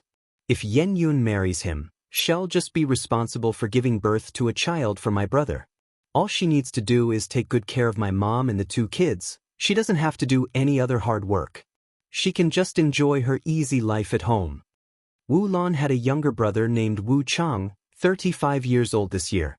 He had been widowed 2 years earlier and hadn't found a suitable match, so when Wu Lan saw that Wu Yenyun was quite good-looking and still a maiden, she wanted to introduce Wu Yenyun to Wu Chang. Grandma Wu continued, "Lanzi, how old is your brother this year? How many people are in his family? I didn't quite catch it last time. Tell me about it in detail this time." Wu Lan poured a cup of tea for Grandma Wu. "My brother is 35 this year. That dead wife of his left behind 2 daughters. The oldest is 9 this year, and the younger is 7. Then there's just my mom at home, no one else. Don't worry, my brother's household is very simple. After Yen Yun marries him, certainly no one will be able to bully her." Grandma Wu frowned. "At 35 years old, that's a bit old, and he has 2 children. Our Jin Shu is also only 35 years old," Wu Lan continued. "Auntie, don't look at my brother's age, but he has good conditions. You see, our family is doing pretty well, right? My brother's conditions are even better than mine. My brother owns 30 apartments. The house you are renting now, just in front of that, belongs to my brother. Auntie, if this goes through, I can talk to my brother about giving you that house in front. He has so many apartments, he wouldn't miss one." Wu Lan spoke with the confidence of wealth, and Grandma Wu was astounded, asking hurriedly, "The 2-story Western-style house with a yard just in front?" "That's right." Wu Lan nodded. "That's the 2-story Western-style house with a yard. I'm telling you, that house is well insulated against the heat of summer and the cold of winter. It's not any worse than this house we're in." Grandma Wu had always envied the owner of that Western-style house with a yard. She never imagined that it belonged to Wu Lan's brother.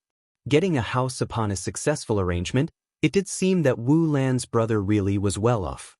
Wu Lan, observing the change in Grandma Wu's expression, added, "Auntie, Dalong and Erlong haven't started school yet, have they? How can boys not go to school these days? Without an education, they'll struggle to find wives in the future." Wu Dalong and Wu Erlong were of school age, yet neither was attending school. It wasn't for lack of trying, but their family's financial situation couldn't keep up. Grandma Wu was worried too. After all, they were boys. What if they truly couldn't find wives when the time came? It must be said that Wu Lan had precisely struck Grandma Wu's most sensitive spot. Watching Grandma Wu's expression, Wu Lan pressed on, "Auntie, even if not for anything else, you should consider it for the kids' sakes. Brother Jinshu and his wife have been in Beijing for many years and still don't have their own place to live. If Yen Yun marries my brother, not only can he ensure Dalong and Erlong go to school, but he can also solve your housing problem. With a house, you can also move your household registration here, and your family will become locals in Beijing. Then, young girls will be throwing themselves at you. Why worry about Dalong and Erlong not finding wives?" The terms Wu Lan offered were too favorable. Grandma Wu couldn't help but be moved. Her 2 grandsons would be able to attend school, they would have a Western-style house to live in, and become Beijing locals. This was the life she had longed for in her dreams. Yet she was, after all, a relative of the bride's side. She needed to maintain some decorum. It wasn't like her granddaughter couldn't find a husband. Grandma Wu took a bite of the egg cake and said, "Although that's what you say, your brother is looking for a second marriage and already has 2 children, whereas our Yen Yun is still an untouched girl." Wu Lan patted Grandma Wu's hand. "Auntie, I am someone who doesn't beat around the bush and I don't speak falsely. If what I say sounds unpleasant, please don't be angry. If your Yen Yun wasn't a maiden with my brother's conditions, he really wouldn't consider Yen Yun at all." Grandma Wu choked. Although Wu Lan's words were a bit harsh, they were indeed the truth. Wu Lan's brother had superior conditions, wealth, and property. What did Wu Yenyun have? Wu Yenyun was nothing more than a few years younger than Wu Lan's brother.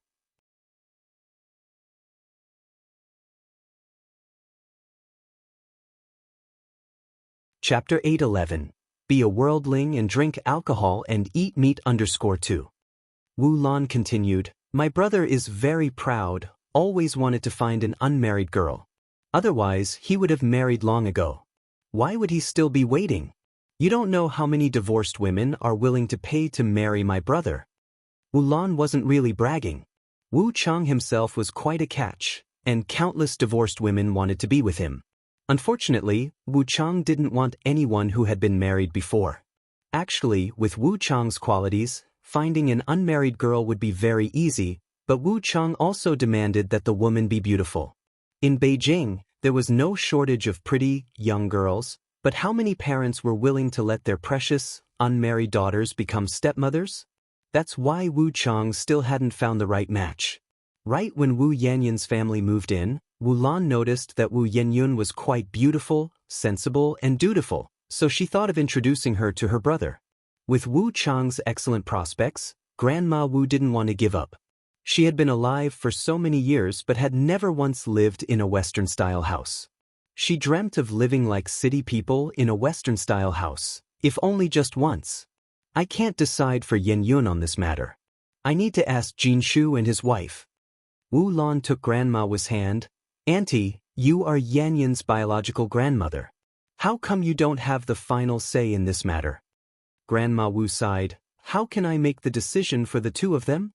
Wu Lan went on. "Then you must go back and have a serious talk with Brother Jinshu and your sister-in-law. If you miss this opportunity, there won't be another. I'm only mentioning this because your family has rented our house for so long. We're practically family. I wouldn't even consider outsiders. Not just anyone can marry my brother."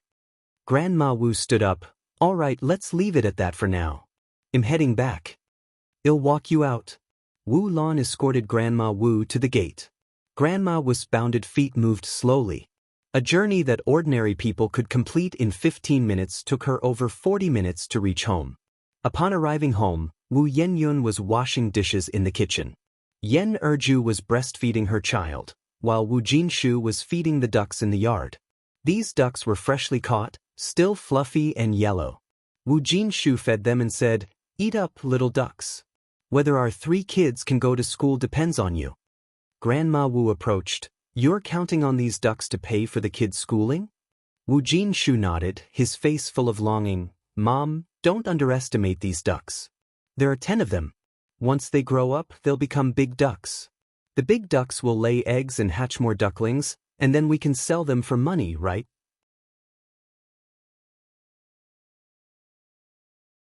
These 10 ducklings had cost the couple nearly all their savings, which were only possible thanks to the 13 yuan Ni Yang had given them last time. Otherwise, they barely scraped by each month, with no spare cash to buy ducklings. Grandma Wu chuckled. Waiting for these ducklings to grow up, lay eggs, and hatch new ones will take ages. You might be able to wait, but the children can't. Come with me, I need to talk to you. Wu Jinshu put down the dipper and followed Grandma Wu into the house. Grandma Wu glanced outside before closing the door. Wu Jinshu asked, puzzled, Mom, what do you want to talk about? You're being so secretive. Grandma Wu pulled Wu Jinshu to sit down and her eyes quickly became red-rimmed. Jinshu, you're not well, and we have so many kids to support, plus this old lady dragging you down. It's been hard on you these years. Mom, what are you talking about? Dragging me down? You're my mother. It's only right for me to take care of you. And I don't feel burdened at all. I have sons and daughters, a wife and a mother. I feel luckier than anyone. The rich have their joys and the poor have theirs. Wu Jinshu was content with his life, never feeling overburdened or complaining. Grandma Wu wiped away her tears, yet I just can't help but feel for you. Wu Jinshu was 35. Wu Lan's brother Wu Chang was also 35. Wu Chang had money and a house, everything. What did Wu Jinshu have? He didn't even have the money to send his kids to school. So young and already in poor health. Every parent feels for their child. Mom, you're overthinking it. I'm living a good life. What is there to feel sorry for? Wu Jinshu helped Grandma Wu dab her tears.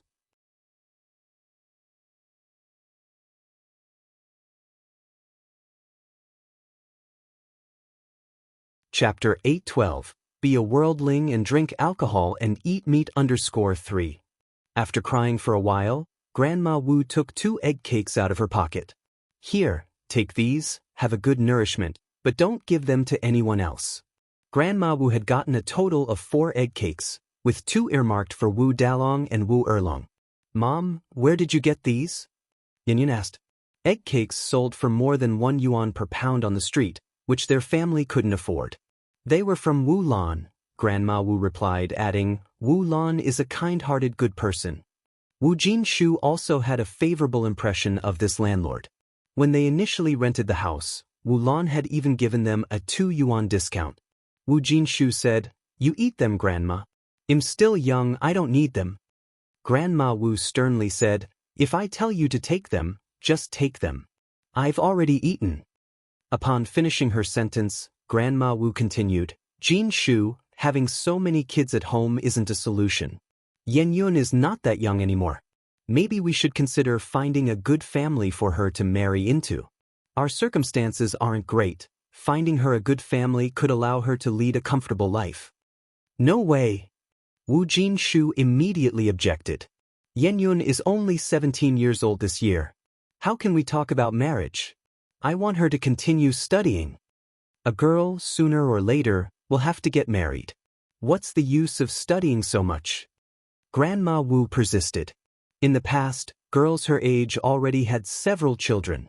Grandma was thinking had been deeply ingrained from the old society. How could it be changed easily? Wu Jinshu said, The past is the past, and now is now, Mom. Men and women are equal now.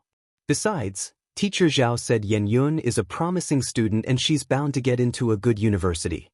I would go to any length to ensure Yenyun gets an education. Yenyun had always been in school until the Wu family could no longer afford the tuition, which is why she had dropped out to take care of children at home. The teacher had made countless home visits to get Yenyun back to school. But the family was just too poor. Grandma Wu sighed.